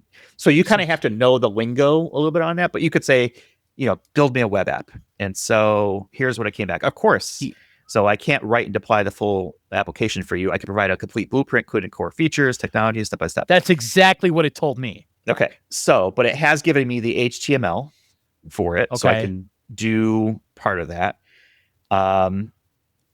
So this is where you have to kind of know your technologies. And so while we're talking here, I'm going to see if I can build one using these prompts and say, because PW might be a little bit different. So what I want to say, turn this into a web app using HTML and JavaScript. Okay. So let me type that in if I could type correctly. And let's see what it comes back with. And I'm sure I can get it to do something. Now, is it going to be the most graceful app? Is it going to be something that I would want to try and sell? Probably not. No, you'd have to you'd have to tinker with it and edit this and adjust that. And I need this feature. Or, I don't need this feature. All that kind of thing. I get that. But I'm just amazed that this could spit this out in the matter of minutes. And we're done, by the way. Oh, well, there you go. So, of course. So I said, turn this into a web app using HTML and JavaScript. I said, of course, here's a complete self-contained web app in a single HTML file. It includes the HTML structure, CSS, which is cascading style sheets. It's how you style a web page to look the way it does. Think colors, backgrounds, fonts, stuff like that. And JavaScript for the game logic. Basically, copy the code below, and it gives me the full HTML into a file. Basically, I would take this code, I would copy it into Notepad on your computer. Okay. And I would file, save as baseball.html. Okay. I would save that somewhere, desktop, wherever you want, and then double click on it. It should open up because the HTML extension will open up automatically in Chrome or Firefox or Safari or whatever you're using, and it should it should show you exactly what it is. Now, how would you turn that into an actual app, like on your phone or on your computer? So I can do this. So I'm on my computer right now. I will go to Gemini in my web browser, and this is a fascinating, I'm sure, podcast, but let me find the chat. I don't care what anybody else thinks, but I freaking love this. I'm blown away that this can happen in the matter of minutes. So so here's the code. So I'm going to take this code. I'm going to open up. I have a code editor that I use here for other stuff, but it's basically just any old. I use Notepad on Windows is probably the safest one to do because it's literally just a text file, but you can call it anything you want. Just make sure you have the code. So I do this, and I'm going to file save as a baseball website, baseball.html, which is how websites are all named. Right. Either HTML or HTML, but I don't want to get too nerdy here with it. And now let me open this up. And I'm looking at a web page that has away and home scores. It gives me buttons to call balls and strikes, and it keeps track, like increment the ball strikes. I can hit a button that says first base, second base, third base, home run. And so I can basically, put runners on different bases, and it will score every time. So I basically score the ball, the strike, and the type of hit that it was, or record an out. So in the matter of probably 3 minutes, we went from nothing to be able to score the basics of a baseball game. Oh, yeah. That's incredible. And now it's just a matter of adding features. I want this thing, tell me a feature, and I will add it into the application. I want to be able to see the lineup. Okay. So this is where you need a data source. I want to enter a couple options here. So you could say, give me a space where I can enter the lineup. You could, update the team names. You could say, I want this to be different colors, right? Maybe you want to export the data out as a score sheet, right? In some format, like a CSV file to run analytics on. Yes. Where I'm coming up with this is there's an application out there right now called Game Changer. They do baseball. softball, and I believe they do basketball. But what Game Changer does, and it's been around for a few years, is, you have your team, you plug in, your schedule, and there are literally thousands, tens of thousands of teams in the Game Changer database, but you score every game, and, it accumulates all the stats, all the, it's a place where you can communicate with your team. As far as coaches sending messages out to the players, all the stats are available. Schedules are available. You'd say when practice is, where it's at, how to get there. You can link it to Google Maps or Apple Maps to directions to get to practice, all that kind of stuff. I just wonder how easy that would be to create. And you're telling me, based on what you're saying, nowadays you could create. I mean, it would take some time. You could probably put it together in a couple of hours. That sounds pretty advanced, to be honest with you, because I'm already thinking of data stores, and you're pulling data from like Google Maps for locations. You need a database that is online, that is network connected. Can it be done? Yes. I mean, it is not as simple. You can you can send emails through this thing. You can have parents could join it as a page, and then they can see all the schedules and all the stats and all the, whatever. You're definitely getting into like professional web, app development at that point. Game Changer's a big company in New York. So, based in New York City. So I get it. But I'm just saying what we came up with in 3 minutes is like the very, very toned down basic version of what these people have spent years developing. Yep. And it would. So could you do it? It'd be an interesting project to try and take on. Yeah. It would definitely give you the instructions on what you need to do. Okay. But it would not do all the work for you. You would have to probably go to a bunch of, web services basically, and sign up for things like Amazon Web Services or Google Cloud Services, and say, okay, it would get technical fast. But I don't think the actual code development would be the hard part anymore. Okay. I think it would be understanding all of the different endpoints that you need to manage, because you need to manage all the different data sources. So you need a source for where do you keep the lineups? Where do you keep the team names? Where do you keep all that stuff? Where do you keep user accounts for everybody who needs to log in and see this information? Sure. Or is it just publicly available for everybody? You need some sort of access control, because someone could go in there and deface it, turn everyone's name to schmuck, right? For example. Well, yeah, I mean, it's paid access. Right. So there would have to be some access controls, and you kind of think about how you want to do that, right? So there's definitely some thought process to it. But for a very simple web app, if you just wanted to have something on your phone that you could score the game along and do like something for your baseball team. And I don't know if this thing does like stats, right? Stat tracking. But you could easily do something like that. It does. Okay. Well, I guess, you could create something as basic as, hey, I just want to do stats for my own player. And that's it. Oh yeah, absolutely. So it's like, okay, every time my kid came to bat, I just chart what he did. And then, it just accumulates everything throughout the season. And then I have his stats. Like I would, call it like the my baseball player app or whatever, my player, or, whatever. I think that could be probably pretty basic. I mean, you'd have to manually do it, or okay, I guess you'd have to come up with a deal. But could you come up with an app that would pull that information from Game Changer? Obviously, you'd have to have a partnership with them, but so it would depend on. And I don't know anything about Game Changer, but if you're pulling data, you typically use something called an API, an application programming interface. It's a way for data to be shared with other things. If Game Changer, the application in the company, has open APIs that allow you to pull that data, and it would surprise me if they do, because usually this is more of a development kind of behind the scenes thing. Yeah. And they probably would license. It wouldn't be free. Almost certainly charge for it. Right? No, they charge you just to look at it. To as far as advanced stats and things like that, they charge you just to look at that. So I'm sure, because they have to make money off the cost that it takes to run it and the development time and make profit off it, right? So they can reinvest it, blah blah blah, right? So yes, there's there are certainly options out there. I don't want to speak because I'm, who knows, there might be a real application developer listening like, Jeff, you don't know shit.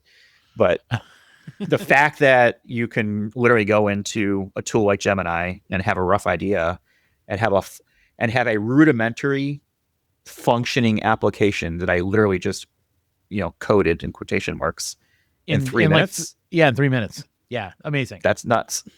Yeah. Wow. And I know some HTML. I don't know very much JavaScript, but this is all stuff I haven't used in years. Like, this is how I got started here, was building websites. Like, I haven't used that stuff in forever, but I understand the structure of a document, and that stuff kind of hasn't left me. But I couldn't sit down and write a web page for you that would look anywhere decent. Well, right. But that's the other thing. I mean, we're talking about applications and stuff. I know, obviously AI can create websites for you and stuff too. So yeah, no, crazy. It's crazy. I mean, it's cool. It's scary. It's neat. It you can sit there and think, oh, I had this idea for something, and then spend, literally all weekend, like I did last weekend, working on this application that I'm going to use for work. And it's like, okay, this is, I'm interested in it, and I'm nerd enough to try it out. I understand the scariness to it, because it's almost like too much. You know what I mean? Yeah. Well, I sent you that video, right, of a picture from Cruz's 50th. I took a photo and I just said, animate this and make it seem like we're at a party. And it did a pretty decent job of, passable video, for sure. The four of us. I did one for my father-in-law for his birthday this week, and it was a really old picture, I think, of like when he got married. And so this is probably like the 70s, maybe, or maybe early 80s. Sure. And I basically said, bring this picture to life, of this party. And I didn't give any really other instruction. And it did a good job of like animating the photo. It's like 8 seconds long. And it actually added a new person into it, like stepping into frame of the camera from the side. Oh, wow. So and I was like, oh my gosh, this is nuts. Now, was this just off a photo, or was it off of... It was a single photo. So you scanned the photo, and it was able I already to had animate it. It was like, I took it from Facebook, actually, if I remember. And I said, make a video off of this. But this is a photo from like 50 years ago. Oh, yeah. Yeah. So I could basically take a picture of a photo that I have somewhere in my house, plug it into some AI app that I, would pick up or something like that. Gemini. And say, or plug it. Oh, so I could cut or copy and paste it into Gemini and say, animate this, and it would do it. Yeah. Yeah. Yeah. I mean, you can give it whatever direction you want. I don't know if the free version does it, because I have the paid version for Gemini, but sure, you could definitely. The mileage will vary. Let's just put it that way. I'll tell you what. I have a picture upstairs that I could experiment with, because it's a family photo from, my God, it was before I was even born. It's my cousin gave it to me, and it's like all my mom's side of the family. So I'm gonna. She brought it out here when she came to visit, so I'm gonna take a picture of that and see what I can do with it. That's pretty wild. Yeah. I'll send you one I did of. So I presented at a conference last week, and I moderated like a panel. And there were a couple still shots that were taken. And I took one, and I was like, make this look like it's an action shot. And it gave me 8 seconds of me standing there with my 4 panelists on the screen. Me like talking, and, like it wasn't the voice wasn't there. It wasn't all that stuff, but the video would be passable on a small screen. I would say it's not perfect. Like I didn't spend enough time to like make it perfect, but it was more of an exercise of, I wonder what this could do. Yeah, I guess to kind of wrap up the AI thing, I guess this is a huge deal. This is it's game changing.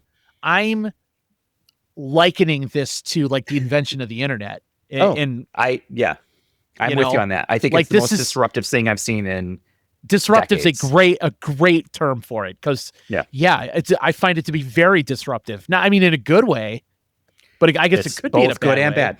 Yeah. But I mean, you can do it. People are taking video, they're doing videos of things they shouldn't do. Fake news is still going to be a problem with this, but the cat has already jumped out of the window, or the cart has left this, the train car has left the station, the horse has left the stable, whatever analogy you want to use, it is already out there and it is already being used. Yeah. Crazy. Mm-hmm. Just crazy. So there's another thing I want to talk about that happened this week. And actually, I think it was yesterday. So Theo Huxtable, Malcolm-Jamal Warner passed away yesterday. I guess he drowned in Costa Rica on vacation, and he was 54. I loved the Cosby Show. I mean, it was my absolute favorite show when I was little. I mean, I remember Thursday night, Cosby Show, Family Ties, Cheers, Night Court. That was the lineup. It was, that was the original must-see TV for me. Mm-hmm. But Cosby Show, I mean, I could still watch the Cosby Show today. I think I told you in a couple episodes ago that when Facebook Reels come up, the Cosby Show is one thing that shows up for me. Uh-huh. It's like somehow it knows. And I remember almost every episode, and him passing away. I mean, obviously it was a tragic accident. It's not like he had deteriorating health or anything, but that just really made me sad. Yeah. It's just like he was like America's brother. You know what I mean?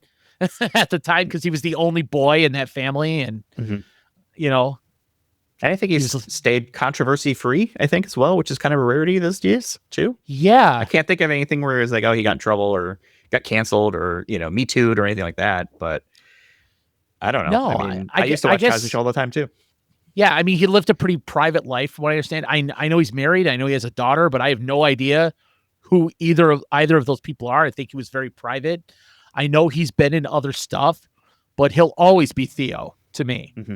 And well, that's how everybody's going to know him. I mean, I know he did other stuff, but it's just like, no, dude, you're Theo Huxtable. Yeah. Sorry, man. but yeah, that hit me. And, we were talking earlier about when certain people from your youth start to pass away. That one stuck with me pretty hard. I mean, that one hit me harder than Ozzy Osbourne, to be honest with you. Mm. Yeah. I mean, if you're of a person of a certain age, right, you're starting to see your childhood and young influences or people, right, that you're have familiarity with. It sucks. They start to die out. Yeah. And now we're wondering who's the third one. Because as we all know, this happens in threes. Yep.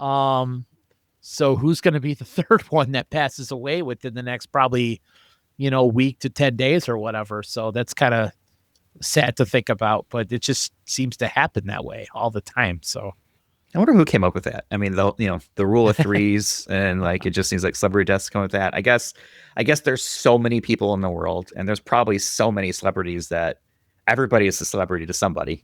So it's like, right. Every once in a while you get like a string of like three big, really well known, but it's, I just wonder who drew that line.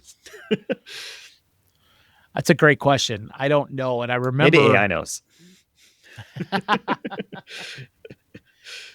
I remember, and I don't remember who the third one was. I know there was a third one, but I remember when Michael Jackson and Farrah Fawcett died on the same day. Mm-hmm.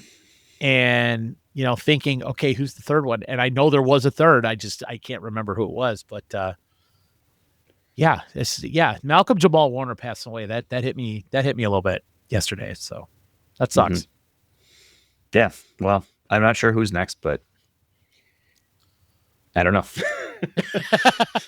Could be anybody at this point, right? It could be anybody. That's true. Yeah. That's true. So crazy, but life goes on, I guess, for the rest of us. Yeah. So back to sports. So the Cubs are now in second place for the first time since April, I believe it's 3rd. I think the Brewers had won 11 in a row. And I don't know. That's a heck of a run. Yeah, it is a heck of a run. I don't know what's going on right now. I know the Brewers game started not that long ago. Here, let's see if I can pull it up real quick.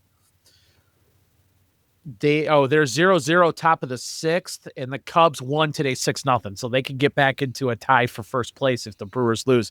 But the Brewers, 11 games on a 11-game winning streak to catch the Cubs. Now, granted, the Cubs and Brewers now are right up there for the best record in all of baseball. So it'll be interesting to see when and if the Brewers cool off to some extent, and can the Cubs get it going again. I'll tell you who's starting to fall off a little bit, believe it or not, is the LA Dodgers. Really? They have lost, I think it's their last 10 out of 12. Yeah, their last 10 are 3-7 in their last 10. I'll give the standings right now. Yeah. But they still have 59 wins, which is nuts. They do. They're losing right now 3-0 to the Twins. Granted, it's only the third inning. So what's wrong with them? Well, I know they have pitching issues because they've had pitching issues all year, and the offense is starting to come back to earth and not necessarily be able to cover up for their pitching issues. They've got multiple guys still on the injured list. I know guys are rehabbing. I know one or two of them have come back, but they're still not fully loaded as far as pitching goes. Shohei is still only pitching like 2 innings a start as he still ramps up. He's hitting, but Freddie Freeman has cooled off. Mookie Betts has been in a slump all year long, which is very unlike him. And they just, eventually it's going to catch up to you, right? You need both pitching and hitting to be successful in baseball, and the hitting can only take them so far. So luckily, I think they're still in first place in their division. But yeah, losing potentially, 11 out of 13 games is going to help the cause. Can you fix pitching in the middle of a season? Because I think it's something are there players available? Well, can you? Yes. If you make the right moves. I mean, the Dodgers are usually pretty active at the trade deadline, and I think the trade deadline is in 9 days, the 31st. Mm-hmm. So it'll be interesting to see if the Dodgers make a move. I mean, they have a lot of guys that are injured. When they're coming back, I don't know. I know, and I called it way back in whatever episode it was. That Blake Snell contract was going to be a huge mistake. And I don't know how many games he's started for them before he got hurt, but Blake Snell has missed the majority of the season. He's rehabbing now. Who knows how long it's going to take for him to come back. And maybe if they only have him for October, it works out. But what is it? They paid him a ton of money to be injured, essentially, and that sucks. So we'll see. They have the prospects to go make a deal. Will teams make deals with them? Probably, because the Dodgers prospects are usually pretty good. And, I'm sure they will. I'm not saying they'll solve the problem, but they will make every attempt to solve the problem, if that makes sense. I feel like a team like that, as a casual person who doesn't give a shit about baseball, they've set themselves up for having to do this, right? They've spent so much money building, $1 billion in contracts and deferred contracts. Is like they have to be in the running every year. Oh, 100%. Because that's what generates the revenue, right? And that's the expectation. Right. And so right now they are in the running still, right? They're still leading division. They're still one of the best teams in baseball when it comes to record, right? Just pure numbers like that at that point. Sure. So you got 9 days, and because they have to be in the hunt all the time, I feel like this is how sustainable is that when the only thing they can really get rid of are young talent, right? Right. They're not going to say, okay, we're going to take this year off or throw in the towel this year. They've got too much money invested. Right. And so they've built this juggernaut of having to spend so much money to be competitive now, because they're not going to have a young team, right? No. Or they're going to be prospect poor, I guess is probably the way I would put it. At least that's what I'm thinking. They could be. The thing is, the Dodgers, the term rebuild doesn't work in Los Angeles. Teams like the Dodgers reload. If they lose a guy, fine, they go out and sign somebody. Somebody gets hurt, fine, they go trade for somebody, whatever. They're never in full rebuild mode. It just doesn't happen. Like, would they trade one of their big players? Would they trade Ohtani, Freeman? No. Big names like that? No. What's their currency then? Is it's players, right? So who else would they trade? It would be prospects. No, it would have to be prospects, but Right. a team like the But Dodgers, at some point you run out of prospects, is what I'm saying. yeah, but I know it sounds weird, but the track record says that they don't. Really? Because so their scouting is that much better. Their scouting is that good, and their drafting is that good that they let's just say they don't seem to miss as often as other teams do. Okay. And they also tend to get rid of the right guys that either don't pan out for other teams or guys that they can afford to do without in order to get what they need in order to win right now. Mm-hmm. You know, the Dodgers are always in win now mode. They're in win now mode, you know. Well, enjoy it while it lasts. I mean, at some point. Yeah. things well, come right, crashing. yeah.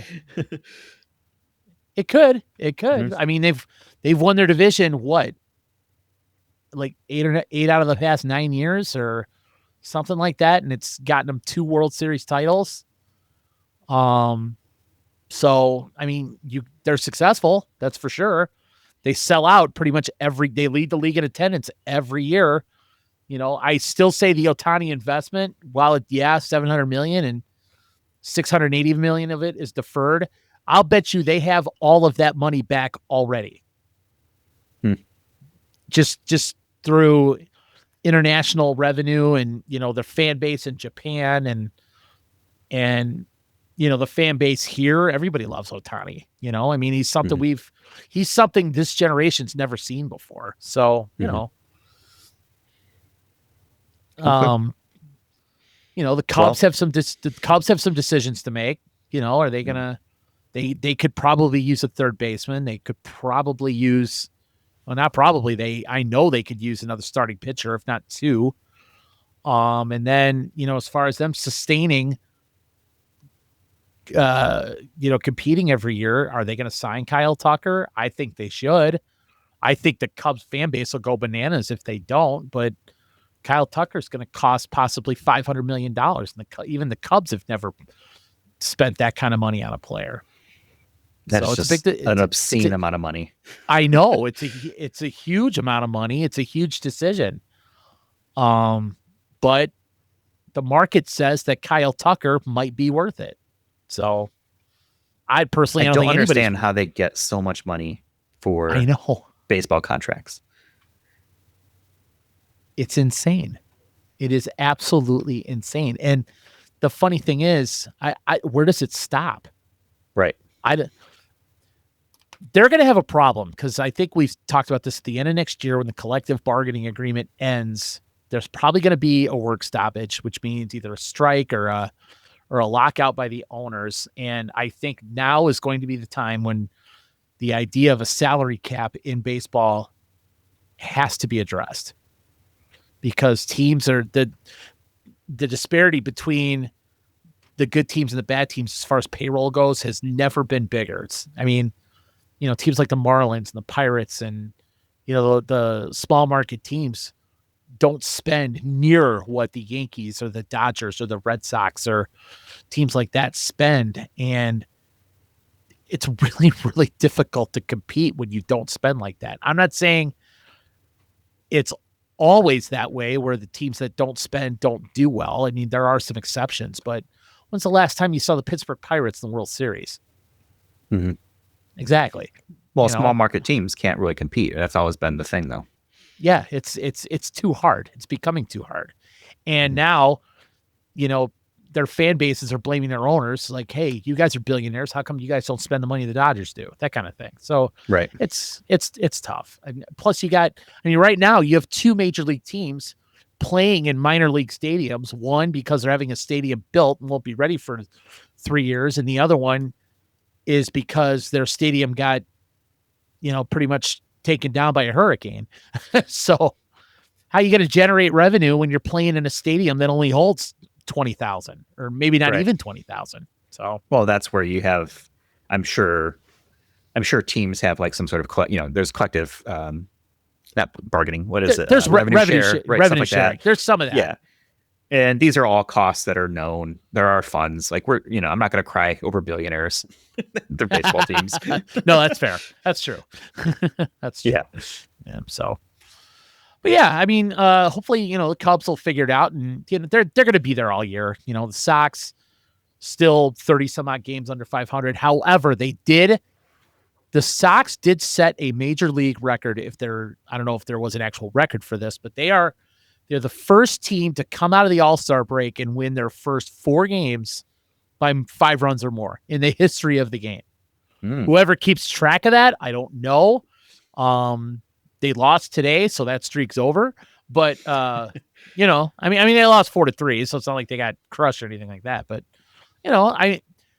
for them to come out of the All-Star break, they got a lot of young guys playing. They're talking about prospects, that the Dodgers have. The Sox are putting out 4 or 5 prospects on the field every game that have spent time in the minor leagues this year. So they're playing really, really young dudes, and they're playing better than the team looked last year. So I think it's still going to be a long road, but I think they've hopefully turned the corner a little bit. So. No, it's the Sox. So who gives a shit? Sorry, man. I know. No, it's fair. I get it. I don't care about baseball, and I don't care about the Sox even less than I care about baseball. That just tells you where I feel the Sox sit. That's fair. That's fair. I can't explain it. No, fuck the Sox. Okay. All right. Well, I am a Sox fan, so it's my job to talk about them. So I know. That's fine. Everyone has their faults. I know we can't all be perfect. I get it. That's right. Well, let's see what else has happened in sports. WNBA, nobody gives a shit because Caitlin Clark's not playing. So there you go. Yeah. So so they were, what is it? All-Star game warm-ups. They wore T-shirts. What was it? Pay us what we're worth. Is that what did they say? I mean, players always going to get paid, right? It's any sport, but nobody's watching WNBA games because Caitlin Clark is currently injured. So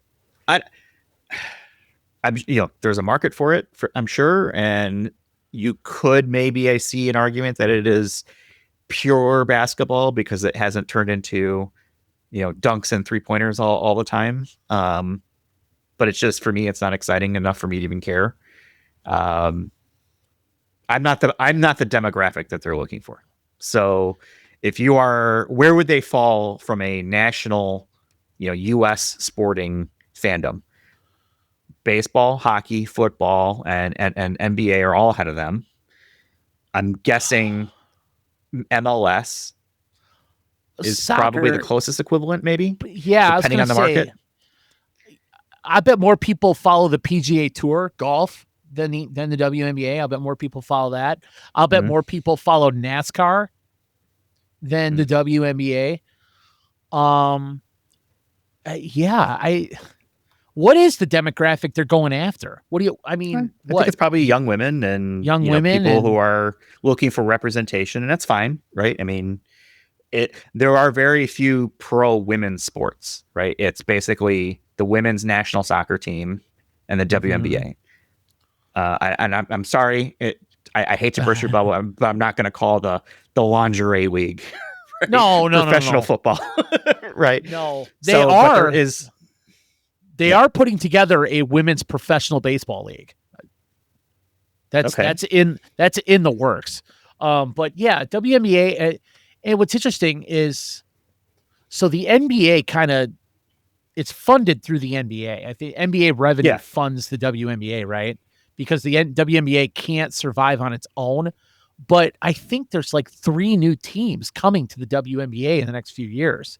So I feel like it's still a growing sport. Like, I think they're trying. Yeah, they're trying. And obviously the Caitlin Clark thing has been huge for that league. I mean, everywhere when she's healthy, I think she's injured right now, but when she's healthy, games sell out. Everybody wants to see this girl play. Mm-hmm. So it's not like it's a dying thing, but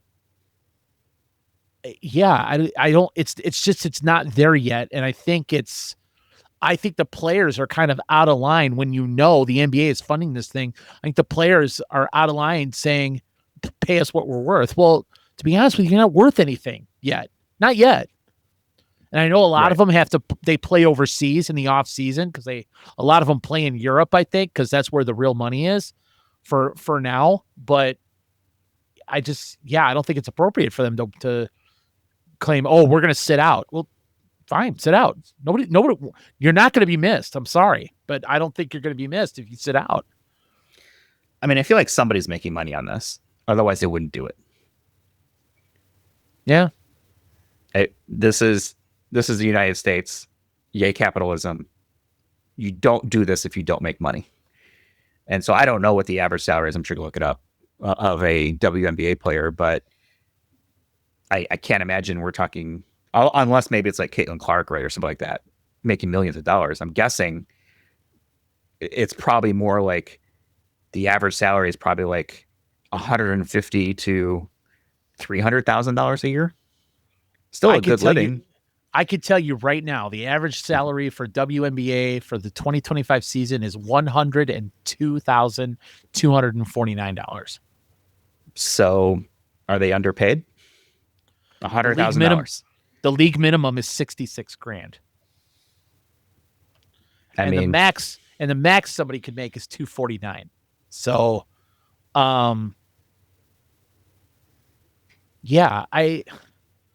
that seems like that is shockingly underpaid. That surprises me. I would say they're probably worth more than that. Mm-hmm. I mean, they are professional athletes. I don't know how many games they play. I know they don't play near as many games as the NBA does. Mm-hmm. Because I mean, there aren't as many teams. But some of these girls probably make more in endorsements, like the Caitlin Clarks or what's her face here in Chicago, Angel Reese. You know, that they make more. I mean, Angel Reese had a partnership with McDonald's for a while here in Chicago, and I'm sure that made her more money than whatever she got paid in. I don't know much about Angel Reese. I know that there's some sort of rivalry between her and Caitlin Clark, and some sort of maybe it's jealousy or something. But we were talking earlier about algorithms and short form video, and for whatever reason, in my YouTube Shorts thing, which is the thing that I typically go to the most, there is a short that randomly pops up about Angel Reese, and it's like part 52 of like why she sucks, and all it is like lowlights of her missing shots, making bad plays, just like and not even like one or two, like 3 minutes of clips of her, like seriously, like stuff I learned playing 8th grade basketball. And like she's supposed to be a professional player. Yeah, I know she's like the league's leading rebounder, and she's known for being picks up all her own shots. But yes, because she misses all her own stuff, and that's the running joke. And I think there's a lot of reality to it, believe it or not. But I mean, have you ever watched any WNBA ever? I can't say that I have. Again, I don't have live TV, so it's not like I can watch it. I've watched a little bit, and honestly, while it looks to be more fundamental, because there aren't very many dunks, there aren't a whole lot of, I mean, there's some fast breaks, but there's not the flash that the NBA has, if you will. But there is some bad basketball being played. I'm sure. Bad. Yeah. I'm talking air balls. I'm talking, multiple missed shots under the basket. It's not the greatest basketball. And I don't see how anybody could be glued to that for an entire game. Well, they are, according to, based off of ratings and attendance, number one by far is the NFL. Number two is MLB. Number 3 is the NBA. Number 4 is NCAA Division I football. Then you have the NHL, and then you have NCAA men's basketball Division I. And then you have MLS, and then you have NASCAR, and then you have the WNBA, and then you have PGA Tour. That's the top 10 for the U.S. Okay, so the PGA. I thought they sit between MLS and golf. They're clearly a growing league, but NASCAR's down there. Okay, NASCAR. Sorry, did I say NASCAR? MLS, NASCAR, then WNBA, then PGA Tour.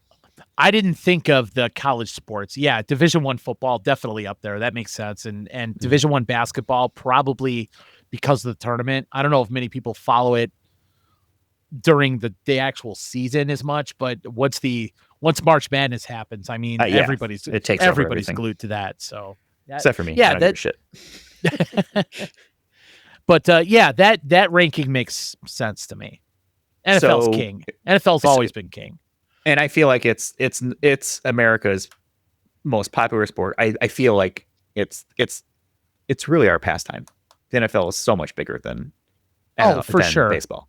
Yeah, it is. I know baseball is referred to as the national pastime, but not anymore. I don't think it has been for a while. Yeah, and I love baseball, but football is king. I mean, and you just listen to any major market sports radio station, it could be it's July. I mean, we've been talking about the Bears here all year long. 6 months. Yeah. All year long. It is a 12-month out of the year deal here. Mm-hmm. So, and I'm sure it's the same way, in New York, in Los Angeles, in San Francisco, in Kansas City. It's just football is king, man. Mm-hmm. So after PGA, 11th, you've got IndyCar Series. Then you've got UFC. And then you get the National Women's Soccer League. Okay. And then you get NCAA Women's Basketball, Division I. And then something called Professional Fighters League, which I don't know what that is, but I'm guessing it's like UFC or something. Probably. Then you have National Lacrosse League, then Live Golf, and then the Premier Lacrosse League, and then Professional Bull Riders and Major League Rugby. So, okay. There you go. You're top 20 in the U.S. at least.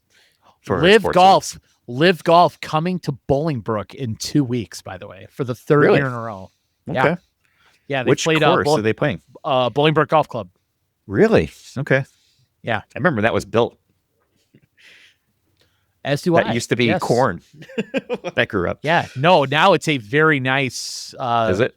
Very nice golf club, country club type setting. I guess it's been 20, 30 years since I was 20 years, I guess, at this point. No, I'm sure the Live tournament, the trees have grown. The Live tournament has been there the past 2 years, and it's a thing. It's a definite. Okay, well, good for Bolingbrook. Yeah, so that's cool. Yeah, maybe the Chili's will be busy when Live Golf is in town. Maybe. Who knows? Who knows if one, maybe a Bryson DeChambeau or a John Rahm goes into a Chili's Bolingbrook, Yeah. Give me some chips and queso. Can you still get a CFCH at Chili's? That was an off-menu item. Fried chicken. They have the chicken. I don't know if you can get the menu item because I don't know if they have the gravy still, but they have the chicken. Because I had a crispy chicken sandwich the other day and it was really good. That was always one of my favorite things when I discovered the CFCH. Yeah. It was an off-menu item, and so you had it. I wonder if I walked into a Chili's and I said, "Give me an OTC." Give me crispers are kind of what they've always been called, and I don't like the new crispers. I think the old ones were better. The tempura ones, I wonder if I could go into a Chili's and get a CFCH. If they wouldn't even know what I'm talking about, I'm guessing. I'm guessing nobody would know. I think the old timer is still on there. Mm-hmm. That's probably that and the fajitas, obviously. But yeah, I guess that I was thinking of the Chili's shorthand because you had to OTC. Learn how to write the tickets as well. It's so funny because to this day, I'm in food sales now, and some people, if they order like a country fried steak, I'll still write it as CFS if I'm taking an order. Oh, really? Yeah. Oh, yeah. Yeah. Same. The things you learn and the weird things that you remember. Yeah. That have absolutely no use whatsoever in your in your life anymore.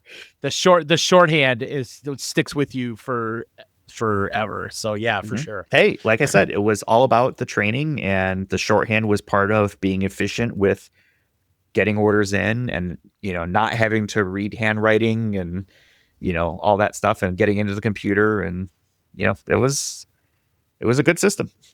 Yeah, it was an excellent system, no doubt. Yep. Good times, man. So there's something I wanted to bring up at the risk of getting into politics, was around the cancellation of the Late Show with Stephen Colbert. Okay. Have you followed or read about any of this? Okay, yes, I have. So Okay. what is it? Next, is it in May when 10 he's months, canceled? something like that. Yeah. Yeah, it's like in May when Yeah. he's being canceled. The end of the season.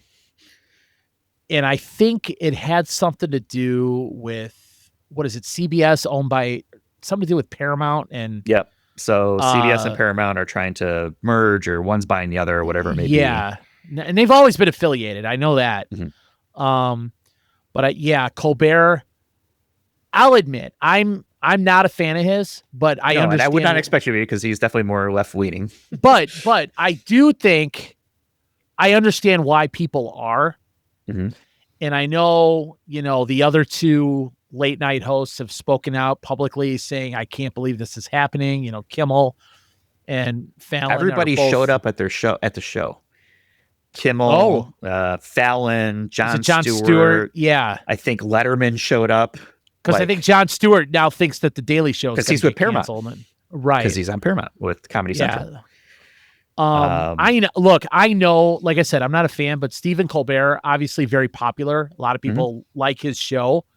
And I mean, he replaced an icon for late night television, David Letterman, and obviously has done it very well.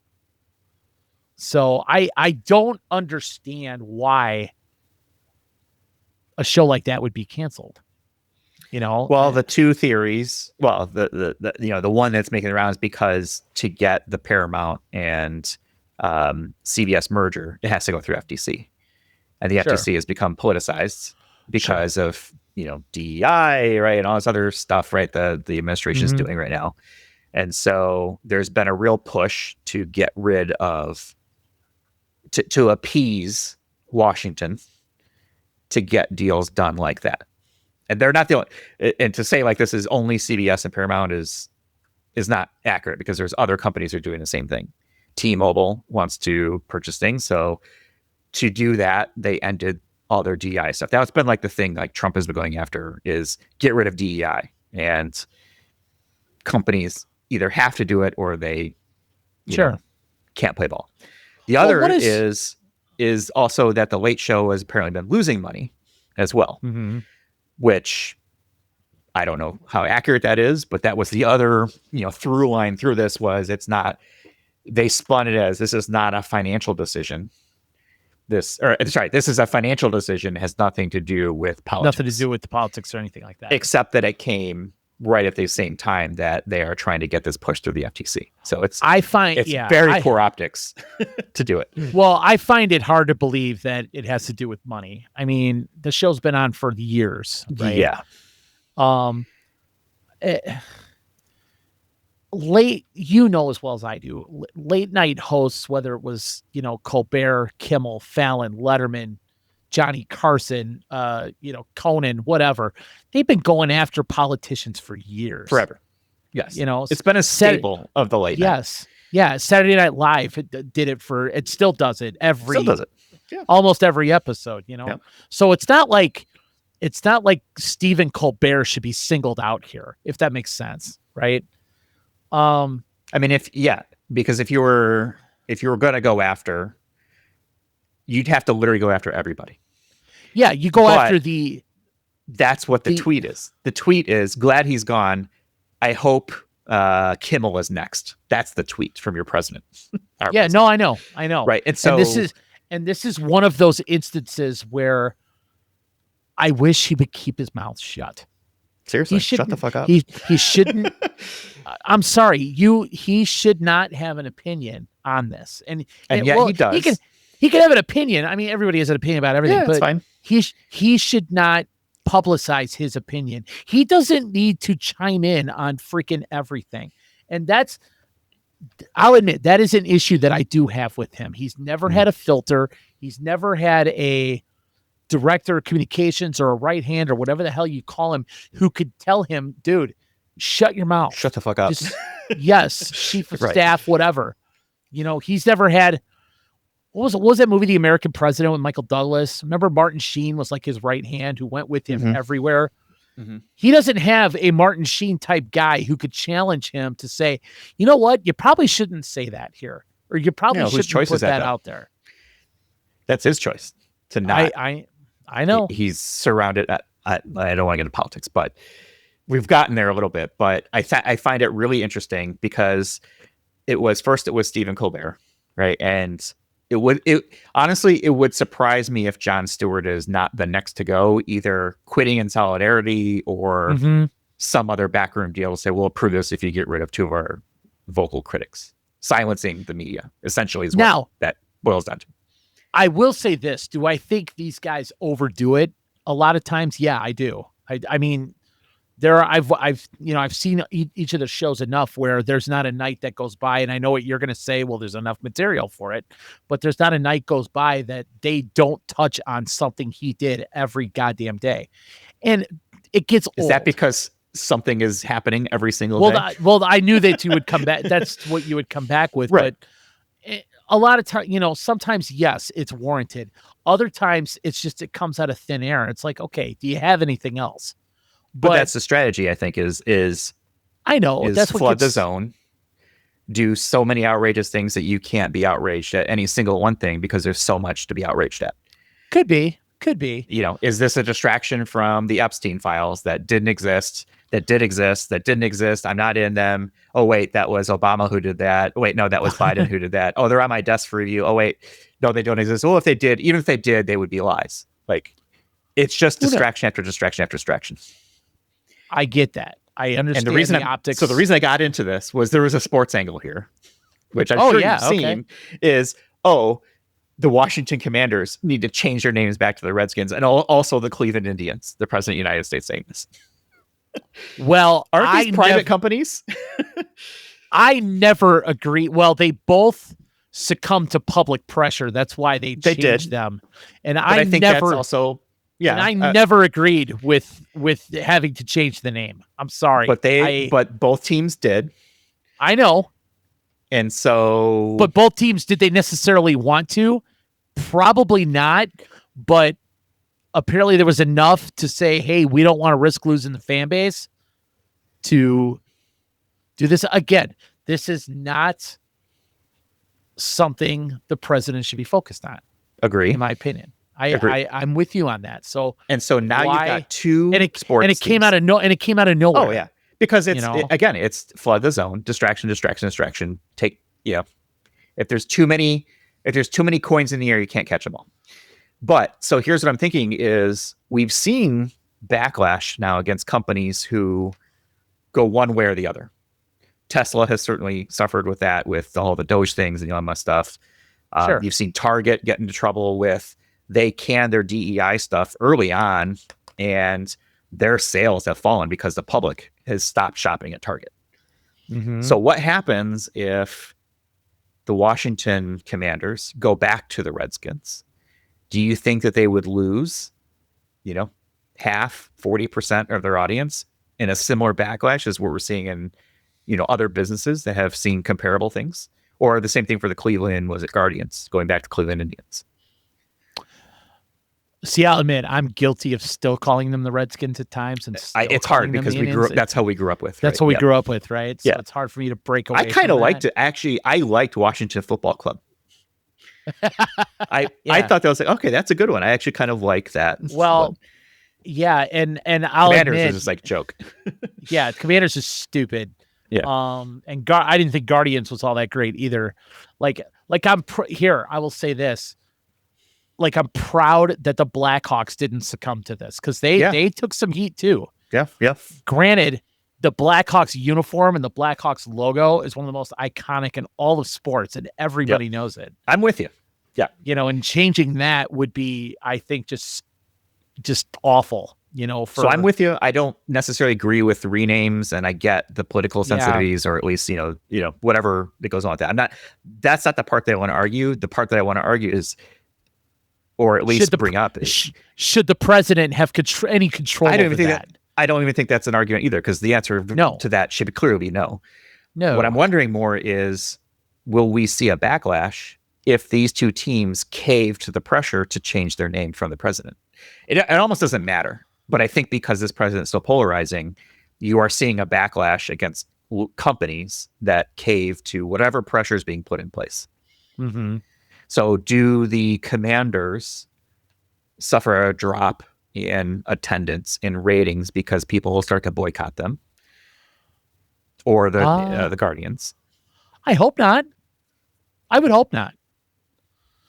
Because in the end, who suffers? The teams. The teams, and then the fans that do stay with them, because ultimately, yeah, your attendance drops. You're not going to be any good. The revenue's not going to come in. You're not going to be able to pay anybody. You're not going to be able to, Still talk about billionaires. No, I know. And we don't feel sorry for them. I get it. But, it would just be different, and it'd be hard for the fans that stay fans. They got to, defend their position. I think it creates a bunch of unnecessary, I don't know if you want to call it conflict or unnecessary, unnecessary it's super noise. unnecessary because it didn't have to be here in the first place. But because of a tweet or a truth or whatever they call them, here we are. We're having a discussion. It's in the news. I'm pissed that they did it the first time. But okay, they did it. They changed names. We all got over it. And okay, they're the Commanders and they're the Guardians, and let's just move on. But here we are. Now it's back in the news. Mm-hmm. So what happens if, and let's just focus on football, but I think the same questions will apply for any team that is falls in this. So they go through a rename, and now they're being asked, instructed, whatever you want to call it, right, to change their name again. Okay. So you're in a little bit of a pickle here, because if you don't do it, you risk angering, let's say the most powerful person in the world. Sure. And that stupid scenario. Or you do it and then you piss off, let's call it 40% of the population of your fan base, which I would argue probably in DC tends to skew a little more Democratic. So it might be a bigger hit, just because I think DC tends to be more Democratic, if I recall from voting. I believe you're right. Like that. Right. So who do you piss off? You can't win. Well, I think, unless you figure out a way to make it go away. I don't think you can figure out a way to make it go away. I mean, the way you hope that it goes away is you do nothing.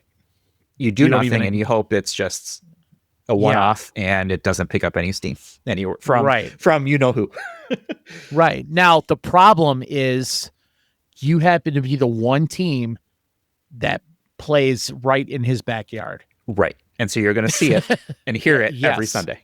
If he's not golfing that weekend. Yeah, exactly. So I don't know the answer to your question. I wouldn't change it. You would leave it as Commanders? Yes. Yeah, I would. It's expensive to change your team name. This is not a trivial ask. Your team name. Your, all the swag that people buy, all the shit that people, hats, jerseys, all that stuff, T-shirts, everything. You got to, redo your stadium. You got to redo your logos, names, your websites. Yes, literally everything has to change. So I'm going to changing your name. And it doesn't. And I'm going to take politics out of it. It doesn't matter who the president is. If the president wants this, I'm going to say, look, okay, you're going to be upset for the next 3 years, and then you're going to be gone. Yeah, and then it's going to be a non-issue, hopefully for the next president. But no, we're not changing. There's no law that says I have to name my team what you tell me to. There's no law for that. None. So I don't see 100%. Yeah, I don't see why any team would lay down to that, if that makes sense. So who owns the Washington Commanders? Because it changed. It's not Dan Snyder anymore, right? No, he got booted out because of I think he got Me Too'd or something, right? Yeah, there were some transgressions of Daniel Snyder that were not all that great. So, okay, the ownership group, Josh Harris and his ownership group, which includes Mitch Rales, Magic Johnson, David Blitzer, Mark Ein. I don't know who these people are, but Magic Johnson, that's right. $6 billion for this team. So who the hell is Josh Harris? Because he's the managing partner, and I wonder what he does, because this would not manifest as the Commanders do something. It would manifest in how these people make their money in other businesses. That's how the pressure would be applied in either direction. Oh, yeah. Yeah, it's not Josh Harris's sole business as owner of the Right. Commanders. He That's made right. money somewhere else or whatever his Right. however this ownership group kind of came together. But that's where the pressure would be applied. And maybe there are, similar to like Paramount and CBS trying to merge, has to go through the government to approve the merger. What happens if there's a scenario where to appease so-and-so, this has to happen? Or it's a more expensive or more tedious, approval process to get something. I don't know. I'm speculating. I don't know what Josh Harris does. But I'm assuming that there's money elsewhere. And that's typically where I would see the application of the pressure come from. And this works the other way too, right? It could be they cave and the left goes after the companies that support this. Yeah, I wouldn't touch it. I would leave it alone. I would leave it alone. Sorry. Too. I don't think you can win either way. And sometimes the path of least resistance is to do nothing. You brought up the name. I just looked this up real quick, and I know we're cutting it on time here, but you mentioned that Magic Johnson's a part owner of the Commanders. Did you know that Magic Johnson is a part owner? Now, these are all minority stakes, but he's a part owner of the LA Dodgers, the LA Sparks, which is the WNBA team in Los Angeles FC, which is the MLS team in Los Angeles, the Washington Commanders, and the Washington Spirit, which is the women's soccer league team in Washington. So this guy is part owner of 5 sports franchises, and that's Magic Johnson, and he used to have an ownership stake in the LA Lakers, which is weird because the majority owners of the Dodgers just bought the Lakers, like within the last month or two. So that is just crazy that he has all that. Well, Josh Harris is doing well for himself here. He's a co-founder of Apollo Global Management, a private equity firm. He's also managing partner for the Philadelphia 76ers, the NHL's Jersey Devils, the Washington Commanders, and he's also general partner for English football club Crystal Palace. So this guy's also collecting sports leagues like Thanos and Infinity Gems. Wow. He's worth $10 billion, according to Forbes. Okay, well, this is why. All right. And I'm going to end with this, Jeff. This is why we need to come up with an AI-generated either app or YouTube or whatever that's going to get us to that level. I think what we got to do. This podcast, baby. We keep it real. We do keep it real. We've kept it real for the Barstool Sports without the bar or the stools. Yeah, there you go. Yeah. Yeah, Dave Portnoy's got nothing on us. Let's put it that way. We're ESPN without the glitzy graphics and the, personalities or anything like that. We have personality, Jeff. Come on, dude. Okay. All right. Well, we need to come up with catchphrases, right? So like Bourbon has the back. What did Stuart Scott had? Right, he's cool as the other side of the pillow. Right. I'm sure Dan Patrick has his stuff. Right. Us, you're the dumbass of the week. Well, as long as neither one of us turns into Keith Olbermann, I think we'll be fine. Yeah, I don't know what happened to him. He became a pretty bad political commentator, and okay, so he's on the left then, no? No, I'm not saying that. He was just bad at what he did. Oh, really? Okay. I only remember it was in SportsCenter, and I have no idea what happened to him afterwards. He was much better on SportsCenter than he was on whatever the hell channel he was on. I don't remember. Okay, I don't even remember. But well, Keith Olbermann, if you're listening, come on and defend yourself. How about that? Yeah, there you go. There you go. So.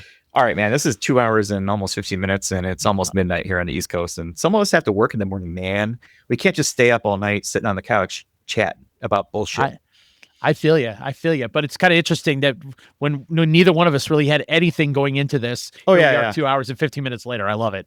Yeah, that's par for the course. We'll do it live. That's what we do. Yeah, exactly. Cool. All right, man. All right, dude. Yeah, I'll talk to you in a few days at this point. Sounds good. All right, man. See ya. Peace.